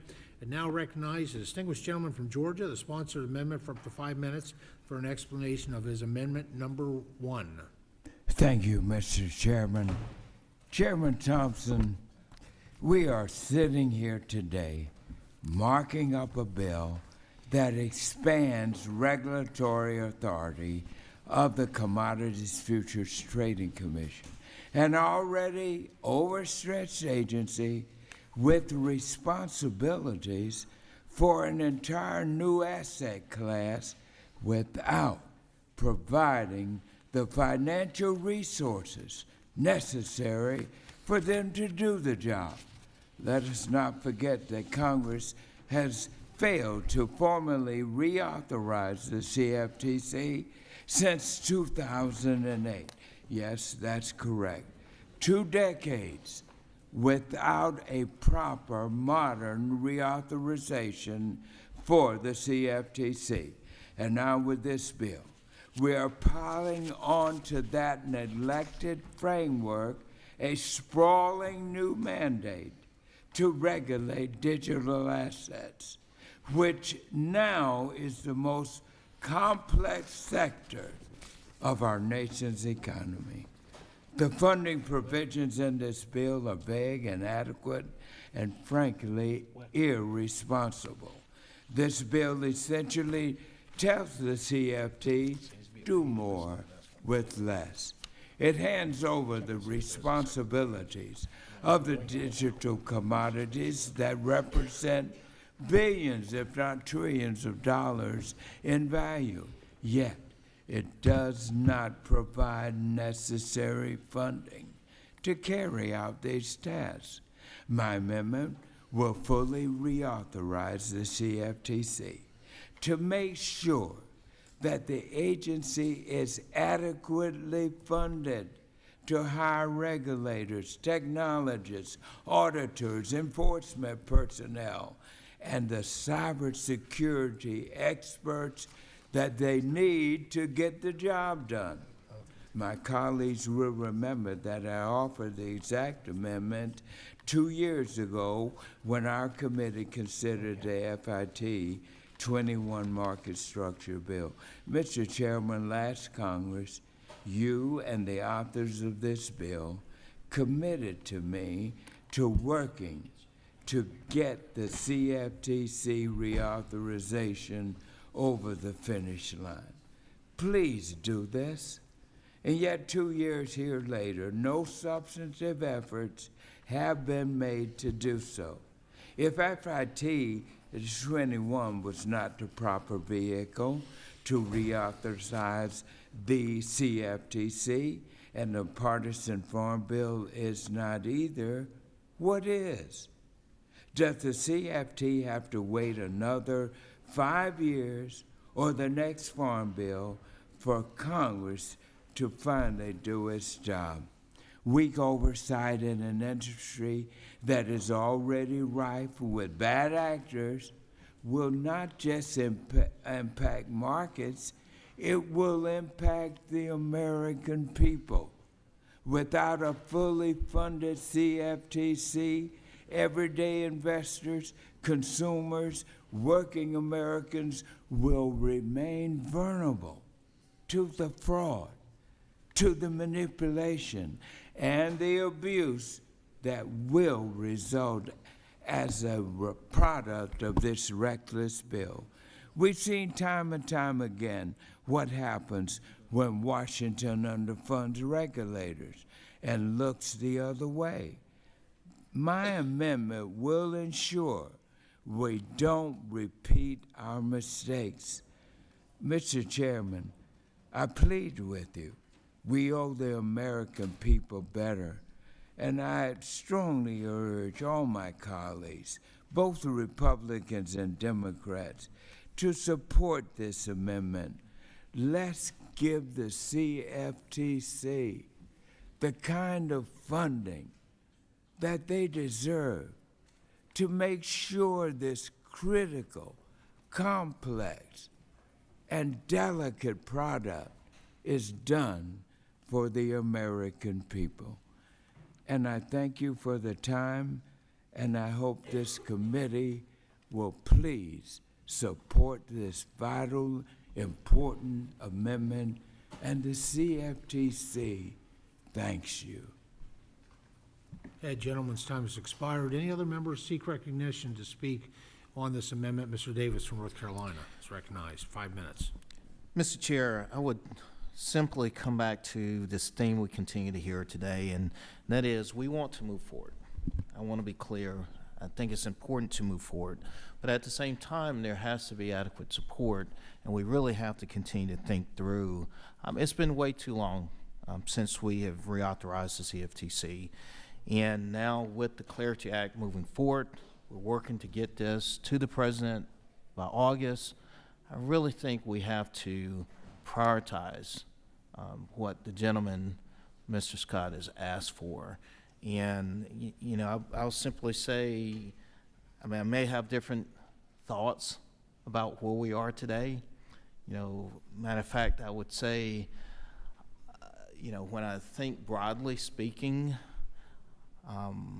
we need to move forward. And we agree on this one point here, that we definitely need to reauthorize the CFTC regardless. So I support this amendment and ask for everyone to do the same. The gentleman yields back. The ranking member is recognized for 5 minutes. Thank you, Mr. Chairman. I rise today to support the gentleman's amendment. This legislation before us would give the CFTC greater authority to regulate the marketplace, but of course we all know that the CFTC has not yet been reauthorized. We had a hearing just a few weeks ago about how great the CFTC is at what they do, how their principle-based regulatory regime is just what's needed for this innovative and new industry. But of course, the CFTC is not reauthorized. We're about to vote to give the agency new fee-collecting authority to assist in helping fund the agency through this new regulatory frontier, but of course, the CFTC is not reauthorized. For the past 20 years, the agency has continued to operate without an authorization. Given the responsibilities we could give this agency in this bill, that needs to be rectified. Of course, this amendment would authorize the CFTC for the next 5 years. Mr. Chairman, again, I strongly support this amendment, and I yield back. Gentlelady yields back. Any other members seek recognition to speak on Mr. Scott's amendment number 1? If not, I'll take that opportunity. I thank the former chairman of the committee for offering this amendment on reauthorizing CFTC. I'll also remind him that we didn't reauthorize on his 2-year of his watch when he was chairman. We didn't get it done. Reauthorizing the CFTC is extremely important and remains a priority of mine, but this bill is not the place to do that. Reauthorization is about refinement. It's about being visionary. It's about looking to today and tomorrow of any program or any agency that we reauthorize. This would be a short-sighted move to do that. Now, we have to authorize the CFTC through a process where we can address a number of outstanding issues. Now, just a few there that would be left behind by including this reauthorization into this bill. That would be ensuring funding for the whistleblower office and customer protection fund and so much more when you look at refinements that are necessary, especially given what we're looking at today with digital commodities. And so we owe the CFTC and all those served by it a full package and a proper piece of legislation to reauthorize the agency. On the question of reauthorization, I think we're unified on that. It's just there's a right way to do it and a not so right way to do it. So based on that, I have to oppose this amendment.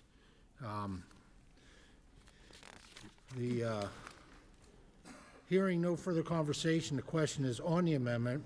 All those in favor of Mr. Scott's amendment number 1 signify by saying aye. Aye. All those opposed by saying no. No. In the opinion of the chair, the noes have it, and the amendment is not agreed to, and a recorded vote has been requested pursuant to Committee Rule 3I2. Further proceedings on the amendment shall be postponed. Mr. David Scott from Georgia has an amendment at the desk, amendment number 2, that the clerk will report and distribute. Amendment number 2 offered by Mr. David Scott of Georgia.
Clerk having distributed the amendment, the amendment will be considered as read, and I now recognize the distinguished gentleman, the sponsor of the amendment, for up to 5 minutes for an explanation of his amendment. Thank you, Chairman Thompson. The bill before us does nothing to address President Trump's conflicts of interest and his personal involvement in the crypto industry. This ultimately leaves an open avenue for quid pro quo, for bribery, and for corruption. My amendment would prohibit President Trump from benefiting financially as a result of issuing, promoting, or trading cryptocurrency assets. And it would also require the president's family to place their digital assets in a blind trust. I share deep concern regarding President Trump's use of cryptocurrencies to enrich himself and his family while he's in office. For over 6 months, Democrats have been raising this issue, which my Republican friends refuse to address. And right before being sworn in as the most powerful person in the world, the president launched his own digital coin, followed by closely by other members of his own family. And within 3 days of release, President Trump's coin reached a value of $70 billion, making it the 15th largest coin in the world. Now, not only has the president profited directly off his official position, but some of the wealthiest crypto investors have been able to buy access to the president. Given the bill's exemption from registration with the SEC under Section 202, President Trump could not only peddle his meme coins and stable coins, but he could also solicit investments from Americans to line his own pockets.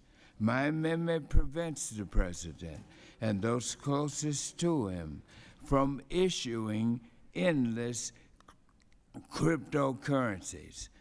It will strengthen ethical governance. It will prevent conflicts of interest and protect markets from manipulations. Blind trust prevent insider trading, like scenarios where presidential family members can benefit from non-public policy deliberations. Now, this amendment closely aligns with precedents in financial ethics that already exist for stocks, bonds, and traditional business holdings. It recognizes that digital assets are financial assets, not fundamentally different from other forms of wealth when it comes to ethical conflicts. Mr. Chairman, allowing this blatant corruption to take place undermines every conceivable U.S. presidential ethical standards. So I urge strong support for this amendment and yield back the balance of my time. Any other members seek recognition to speak on this amendment? Mr. Davis recognized for 5 minutes. Thank you so much, Mr. Chair. I'm going to start by saying, Mr. Scott, we may have different thoughts on the overall bill, but we're landing at the same place on your amendments. And what I would say, sunshine is always good. Sunshine, transparency. And what I would like to emphasize on this amendment, and this is my perspective, my take, and I want to be clear, it doesn't say President Trump here. It just says the President of the United States. The point that I'm making here is I believe the amendment would apply to whoever at any time in the history of this country is elected to the presidency. And I think that's an important point to make. I would go even a step further and say we're doing everything under the sun to keep this bill bipartisan. This is probably one of the biggest areas of contention, by all means. If we really want to continue to make this bipartisan, then we could apply this to anyone who is elected as the President of the United States.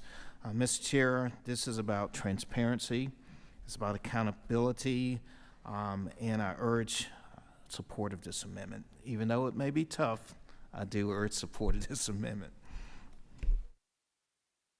Well, I appreciate you gentlemen's comments and quite frankly, the parliamentary language that you utilized, where you made it in general, not to a specific person, which is on parliamentary language when you make it specifically to a specific president or vice president. So, not going to take any previous words down, but I appreciate your being consistent with that provision of what we do. Any other members seek recognition to speak on? I hear a voice, but I don't know what's coming. Okay, go with Ms. Adams. You're recognized for 5 minutes. Thank you, Mr. Chairman. Just briefly, I don't need 5 minutes. I think the gentleman from Georgia has a great amendment. I certainly support it, and I support it for the reasons that he has outlined. And I think when we talk about transparency, and I certainly agree with the gentleman from North Carolina, we've got to be transparent. Transparency right now is that we know who the president is. So even though we're talking about the future, but we're also talking about the present.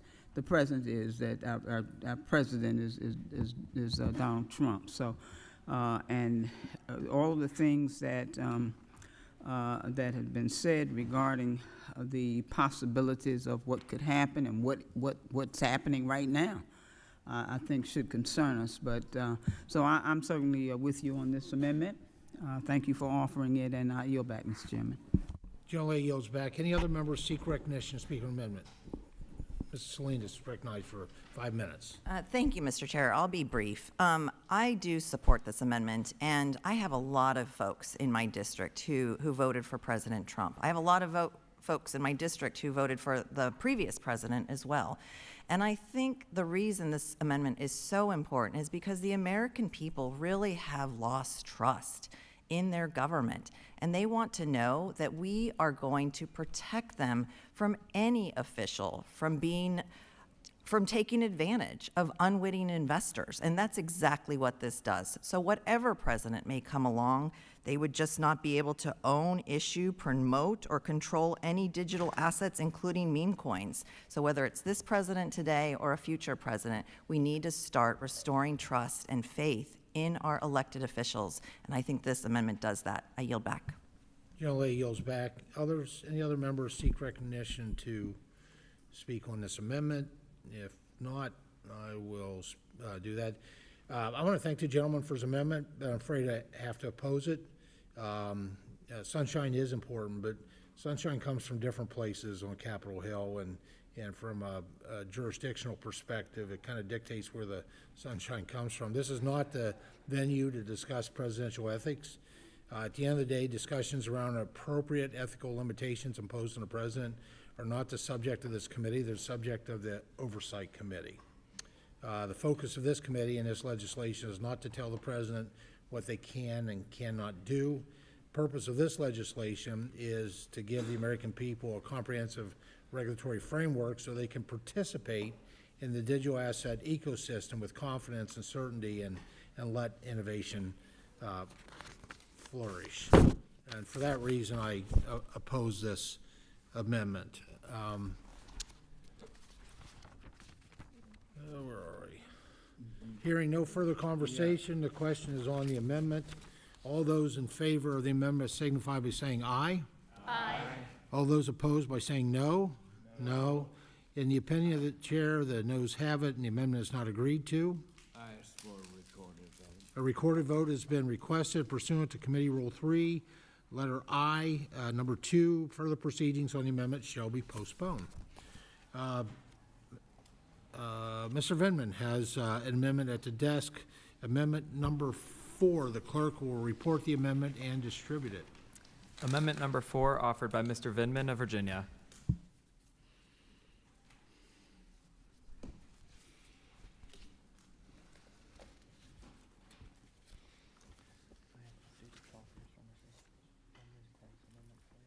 Okay. Just so you know, we offered her an alternative that she wasn't able to take yet. Okay. We'll still work with her on it, but this just kind of reflects that we're working in good faith and we're happy to continue with that if she wasn't taken to us. Okay, sounds good. And I struck out one of the talking points at the very end. Needlessly.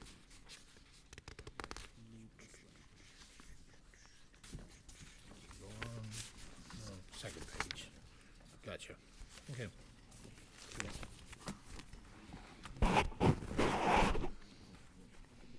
Thank you.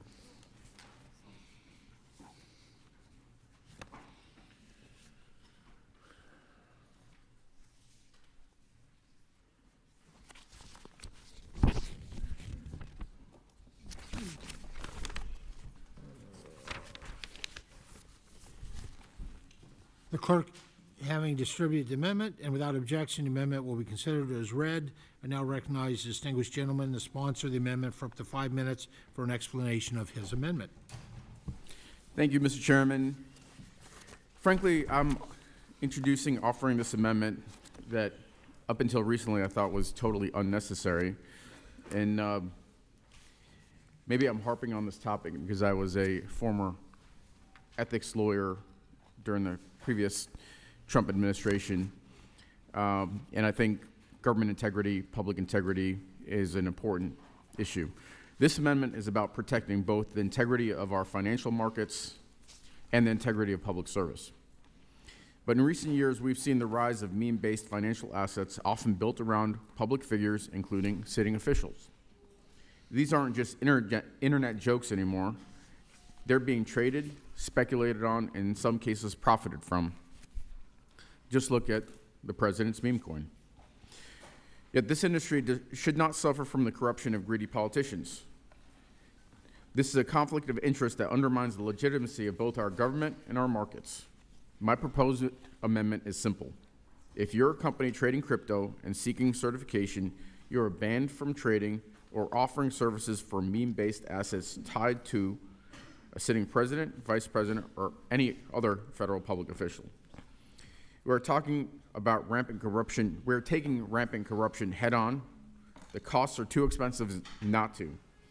Holding public office is not a brand to be leveraged. It's not a meme, and it certainly should not be used as a tool for personal gain.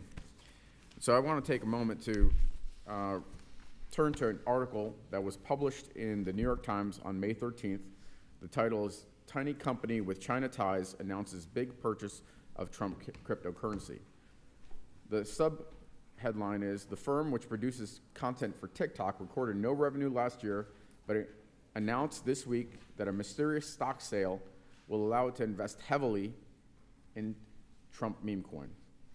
A struggling technology company that has ties to China and relies on TikTok made an unusual announcement this week. It had secured funding to buy as much as $300 million of Trump coin, the so-called meme coin marketed by President Trump. GD Culture Group, a publicly traded firm with Chinese subsidiary, has only 8 employees, its public filings show, and recorded 0 revenue last year. From an e-commerce business that operates on TikTok, the Chinese-owned video sharing. I'm not going to read the entire article, but I'll just read a couple of additional important excerpts.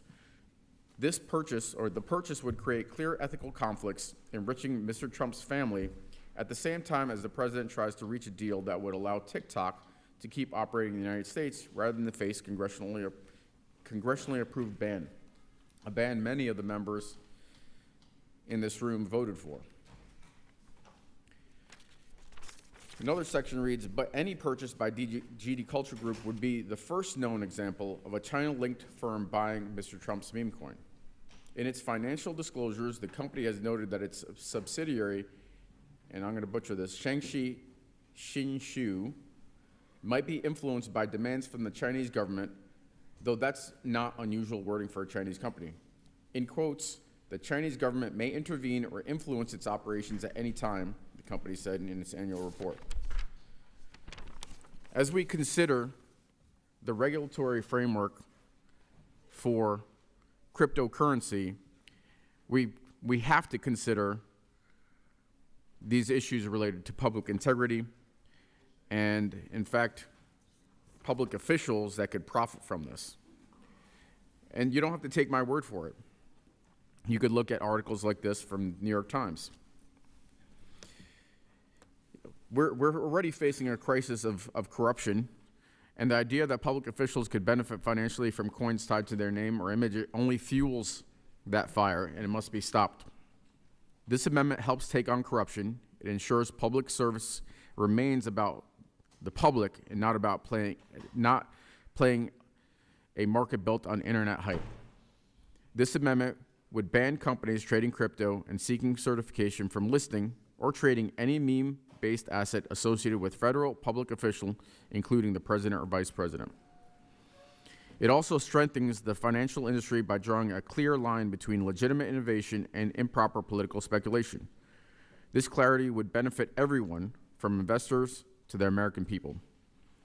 And with that, I'll just close by saying, to use a term coined by Speaker Emeritus Pelosi, let's drain the swamp. Let's do that by voting aye on this amendment. Thank you. I yield back. Gentleman yields back. Any other members seek recognition to speak on this? The ranking member is recognized for 5 minutes. Thank you, Mr. Chairman. I thank the gentleman for offering this amendment. Obviously, the actions taken by certain members of this administration regarding affiliated meme coins have raised a host of ethical questions, and thank you, Mr. Vindman, for leading on this issue. Let's remove any possibility of that pressure by passing this amendment and keeping these coins out of regulated markets. I applaud the gentleman from Virginia's ingenuity to keep these meme coins out of these markets, and I urge the adoption of this amendment. Mr. Chairman, I yield back. Gentlelady yields back. Mr. Davis from North Carolina is recognized for 5 minutes. Mr. Chair, I stand on my previous comments. I support sunshine. I support public integrity. I support transparency. I support accountability. I support the gentleman from Virginia's amendment. And this is not politics, it's principle. I yield back. Gentleman yields back. Gentleman is recognized. Thank you, Mr. Chairman. I'd just like to add that I do believe that this is part of the regulatory framework that we are working on today. I think by ignoring this issue, it really leaves a gaping hole that opens the doors to corruption for the highest office in the land. And we know that if you'd like to curry influence with this or with any other president, having this unlimited slush fund to dump money into invites massive ethical conflicts, from insider trading to consumer protection, which is what we are discussing in this committee today. And so for all those folks who participated in the trading of a certain coin that have lost their money, believing that they made profit and were duped, all the while certain people became not only much more wealthy, but also, preferred to talk with certain investors into those coins, again, creates a gaping hole that creates a massive ethical conflict that I think we want to avoid. And I think we ought to hold ourselves as members of Congress to the same standards as the highest office in the land, the presidency. We should be on equal footing in that respect. And I believe that not doing so really is indefensible. So I fully support this amendment. I thank you for your time, and I yield back. Thank you, Mr. Chairman. Gentleman yields back. Now recognize the gentleman from California, Mr. Costa, for 5 minutes. Thank you very much, Mr. Chairman and the ranking member. I want to commend the efforts that have gone on here with the majority and minority staff working together and our chair and ranking member that will establish a bipartisan piece of legislation that we will mark up today. I also want to thank the hard work of my staff and the work of Mr. Vicente Gonzalez's office, who, my fellow Blue Dog on financial services, worked together. The amendment that has been adopted, the inclusion is in the manager's amendment, would add additional requirements on how foreign terrorists and organizations utilize assets financing and report back to Congress on those actions. Creating new pathways are hard, but I think we must do so because it's our job in Congress to craft legislation that will set us on a roadmap for the future. The roadmap in this piece of legislation, I think, is very important. It must address national security, consumer protection, public resources, ultimately ensure that no conflict of interest can be involved. Whether you serve in the administration or whether you're a member of Congress or the president, nobody is above the law.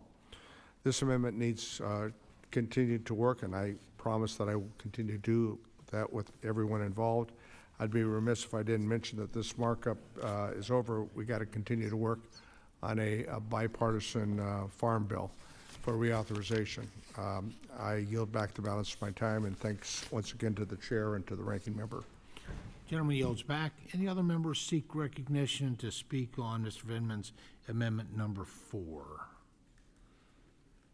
If not, I will take the opportunity to do that. Once again, this is not the venue to discuss presidential ethics.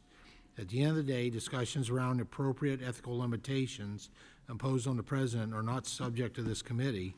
They are the subject of the Oversight Committee. The focus of this committee and this legislation is not to tell the president what they can or cannot do. The purpose of this legislation is to give the American people a comprehensive regulatory framework so that they can participate in the digital asset ecosystem with confidence and certainty and let innovation flourish. For that reason, I oppose this amendment. Hearing no further conversation, the question is on the amendment. All those on the amendment offered by Mr. Vindman, amendment number 4, all those in favor of the amendment signify by saying aye. Aye. All those opposed by saying no. No. In the opinion of the chair, the noes have it. I ask for a recorded vote. Agreed to. A recorded vote has been requested pursuant to Committee Rule 3, letter I, number 2. Further proceedings on the amendment shall be postponed. The ranking member, Representative Craig, has amendment number 10 at the desk. The clerk will report the amendment and distribute it. Amendment number 10, offered by Ms. Craig of Minnesota.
Clerk, having distributed the amendment without objection, amendment will be considered as read.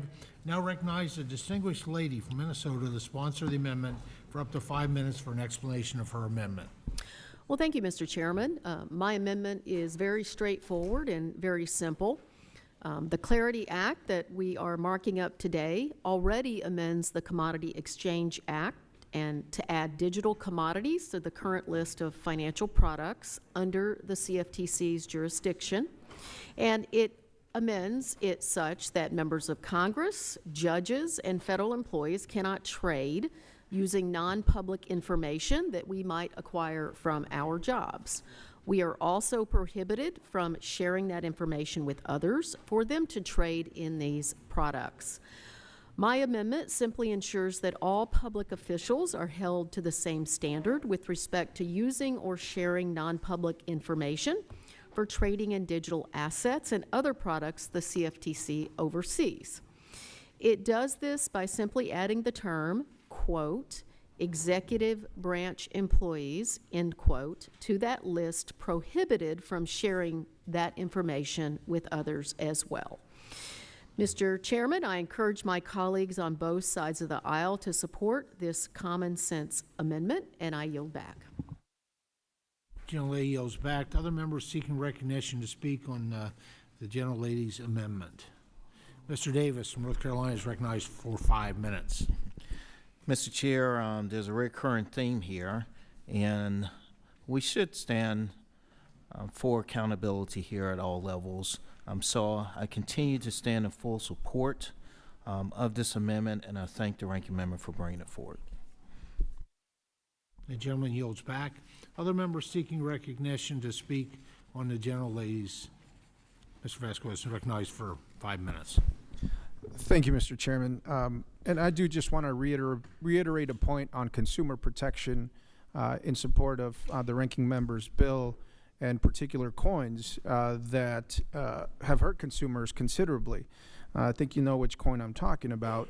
But collectively, individuals who invested into that coin have lost more than $2 billion. A large number of investors have experienced substantial financial losses related to this particular coin. The folks in charge of this coin have made $100 million. When the price peak was at $75, now it's about 16 or so. So this is a regulatory function of this bill, is consumer protection. And when you're using the likeness of the most powerful person in this country, Democrat or Republican, essentially in a way that rips off consumers, that should be under the jurisdiction and regulation of a bill like this. So I fully support this. Thank you, Mr. Chair and Ranking Member. Gentleman yields. Any other members seek recognition to speak on Ms. Craig's amendment number 10?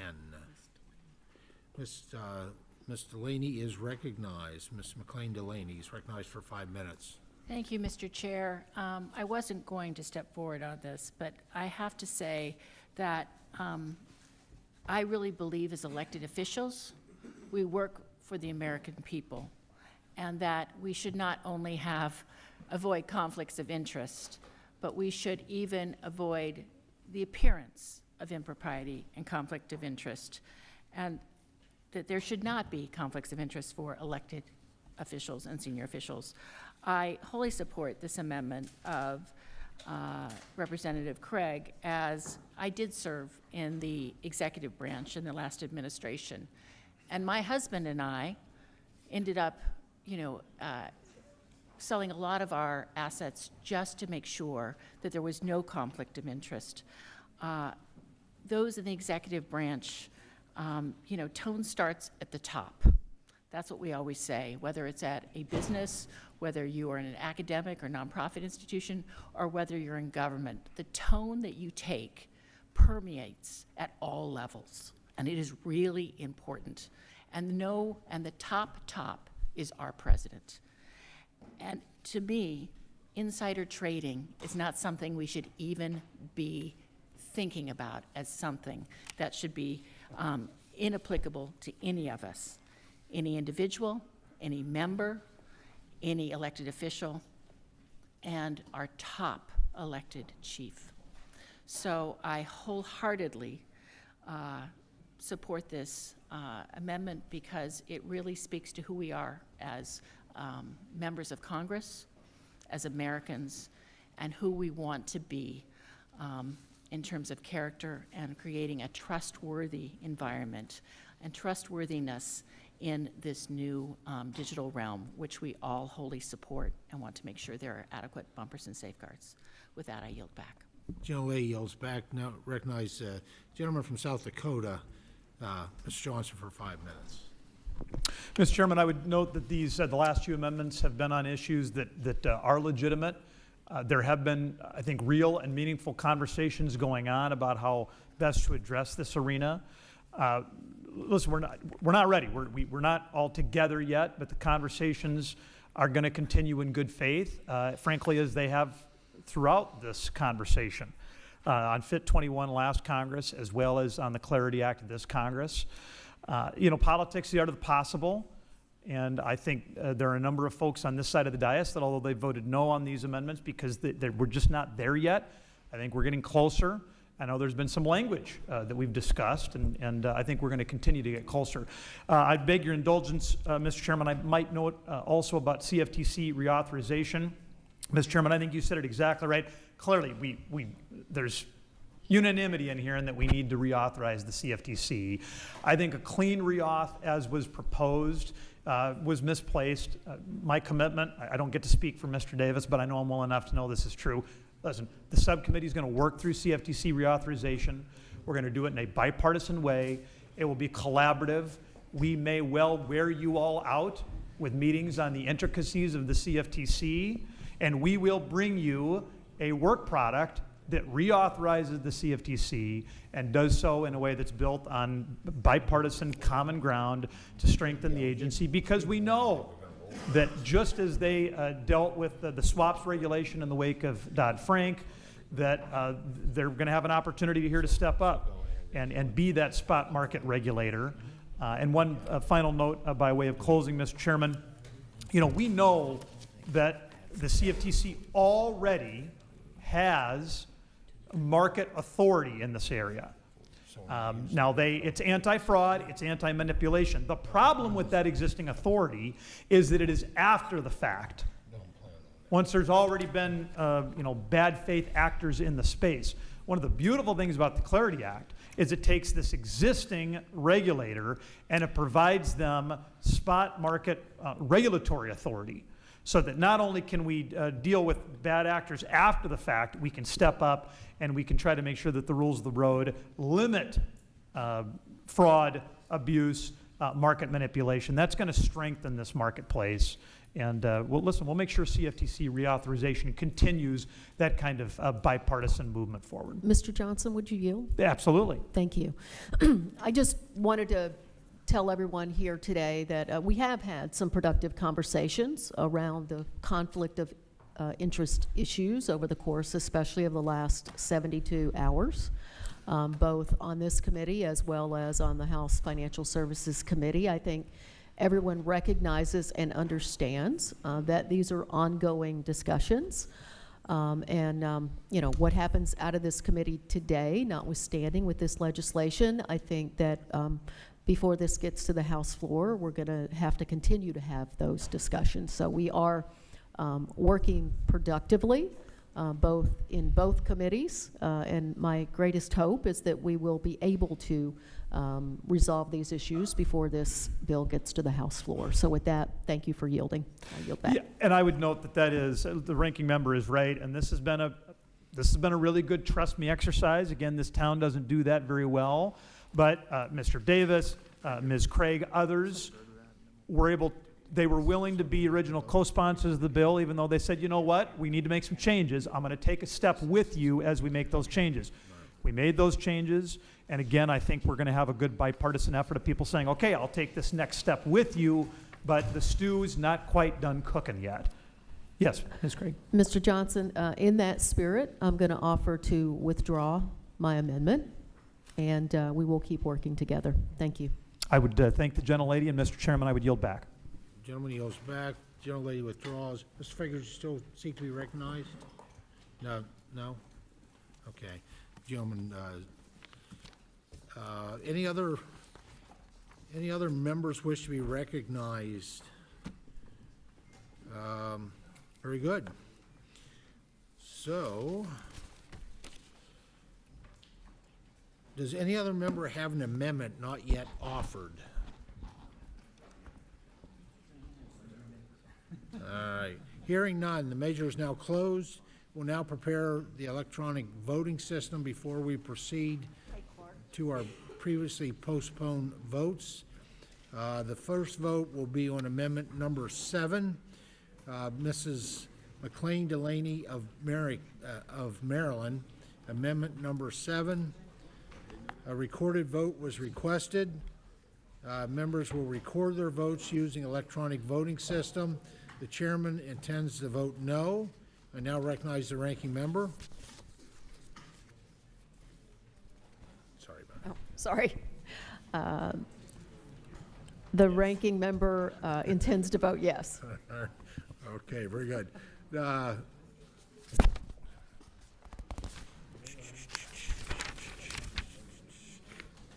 clerk will open the vote, and all members should vote using electronic.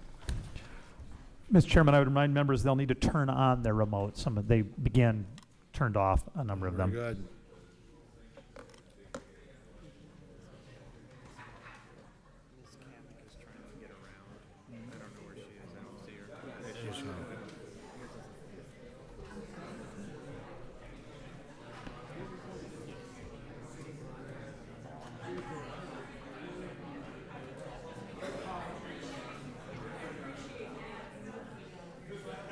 All right, between John Rose and Mrs. Kamick, I can't even see the board. Sir, I need to swap that out. This one was withdrawn. Okay. And just to make it clear, there's going to be like an interceding motion here.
Give it a few minutes yet. Everybody was given fair warning.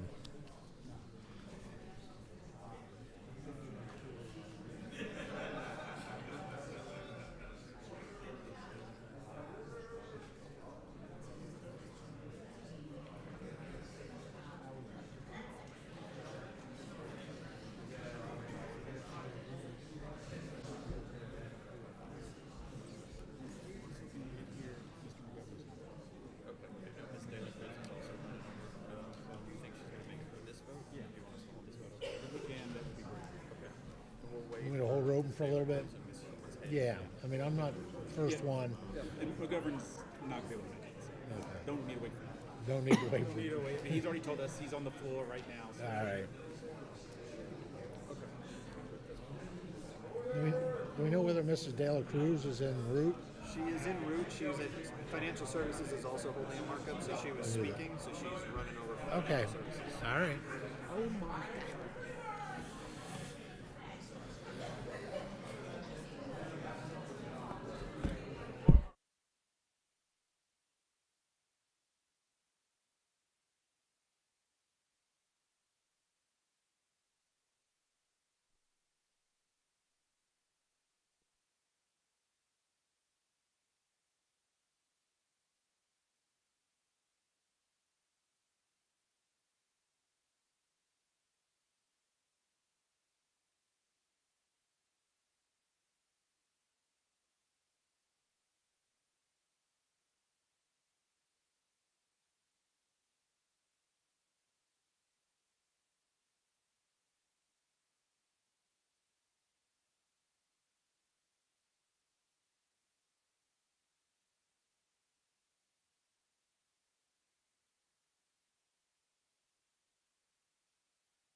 Have all members all right.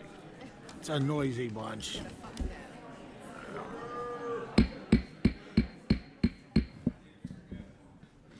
Have all members been recorded who wish to be recorded? Do any members wish to change their vote? Hearing none, will the clerk please close the vote and announce the tally? Mr. Chairman, on this vote, the yeas are 24 and the nays are 29. The amendment is not adopted. The next amendment will be an amendment offered by Mr. David Scott of Georgia, Amendment Number 1. The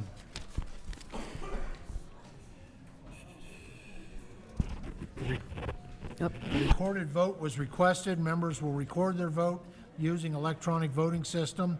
The chairman intends to vote no. The ranking member intends to vote aye. The clerk will open the vote.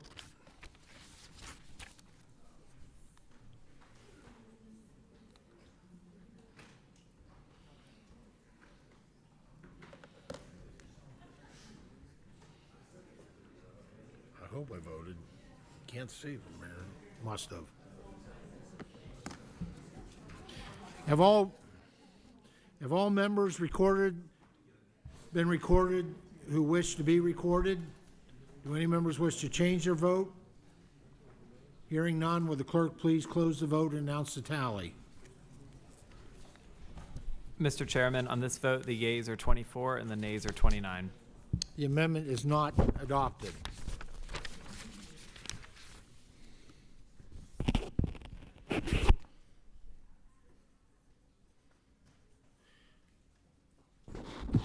A recorded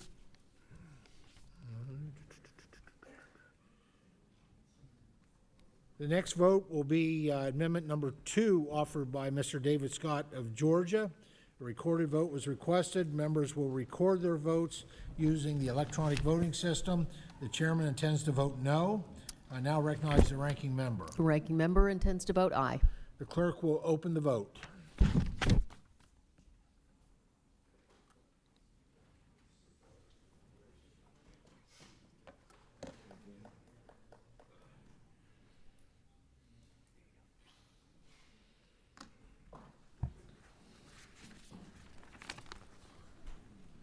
Have all members been recorded who wish to be recorded? Do any members wish to change their vote? Hearing none, will the clerk please close the vote and announce the tally? Mr. Chairman, on this vote, the yeas are 24 and the nays are 29. The amendment is not adopted.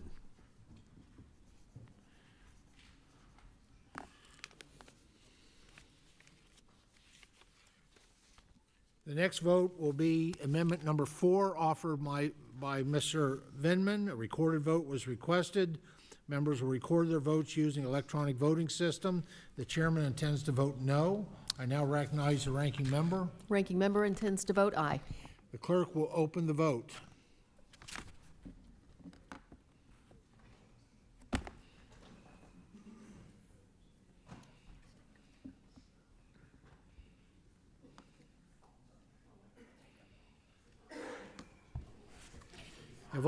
Have all members been recorded who wish to be recorded? Do any members wish to change their vote? Hearing none, will the clerk please close the vote and announce the tally? Mr. Chairman, on this vote, the yeas are 24 and the nays are 29. The amendment is not adopted.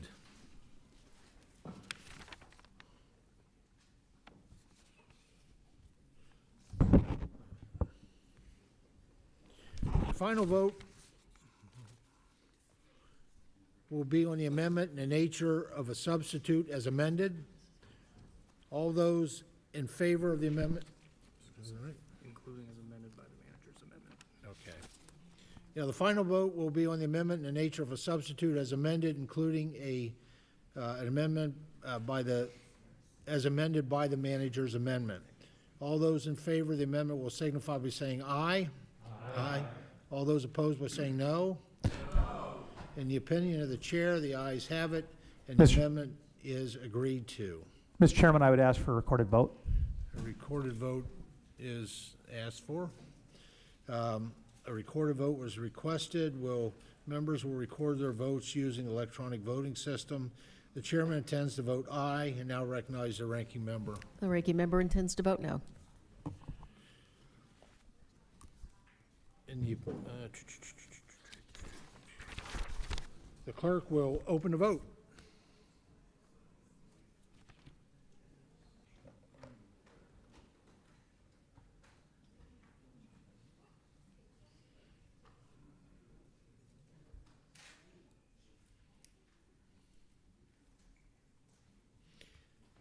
Have all members been recorded who wish to be recorded? Do any members wish to change their vote? Hearing none, will the clerk please close the vote and announce the tally?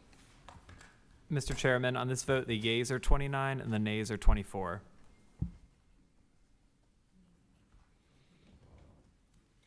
A majority having voted in favor of the amendment in the nature of a substitute as amended is adopted. Paul. Is Mr. Davis still going to do this now? Okay. Now, I believe we now recognize. Yeah. Now recognize the gentleman, Mr. Davis from North Carolina, for a motion. Mr. Chair, I move that the bill H.R. 3633, as amended, be reported favorably to the House with the recommendation that it do pass. Does any member wish to discuss the motion? The ranking member is recognized. Thank you, Mr. Chairman. Thank you for the recognition. I just want to say to the members of this committee that this has been a productive process, but I still believe, while many of us are going to vote here today to advance this legislation, that there is still some work to do before it gets to the House floor. And with that, Mr. Chairman, I yield back. Gentle lady yields back. Do any other members wish to discuss the motion? Seeing none, the question is on the motion offered by the gentleman from North Carolina, Mr. Davis, to favorably report H.R. 3633 as amended. Bless you.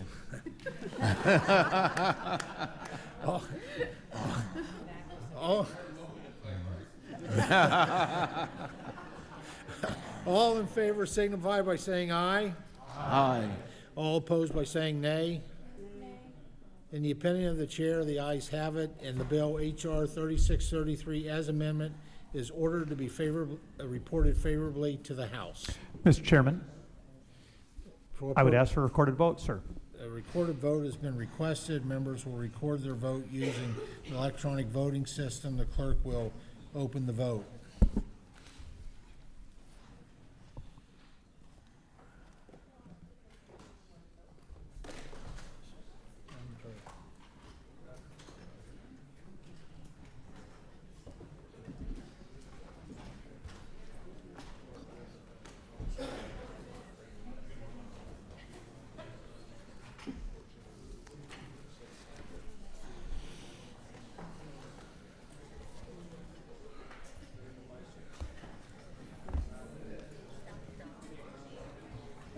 Everybody voted? Have all members been recorded who wish to be recorded? Do any members wish to change their vote? Hearing none, will the clerk please close the vote and announce the tally? All right. Mr. Chairman, on this vote, the yeas are 47, the nays are 6.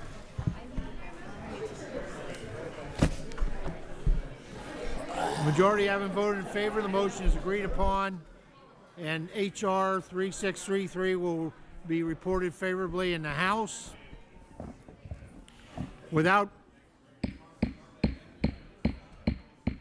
just kind of keep the conversation down just a tad.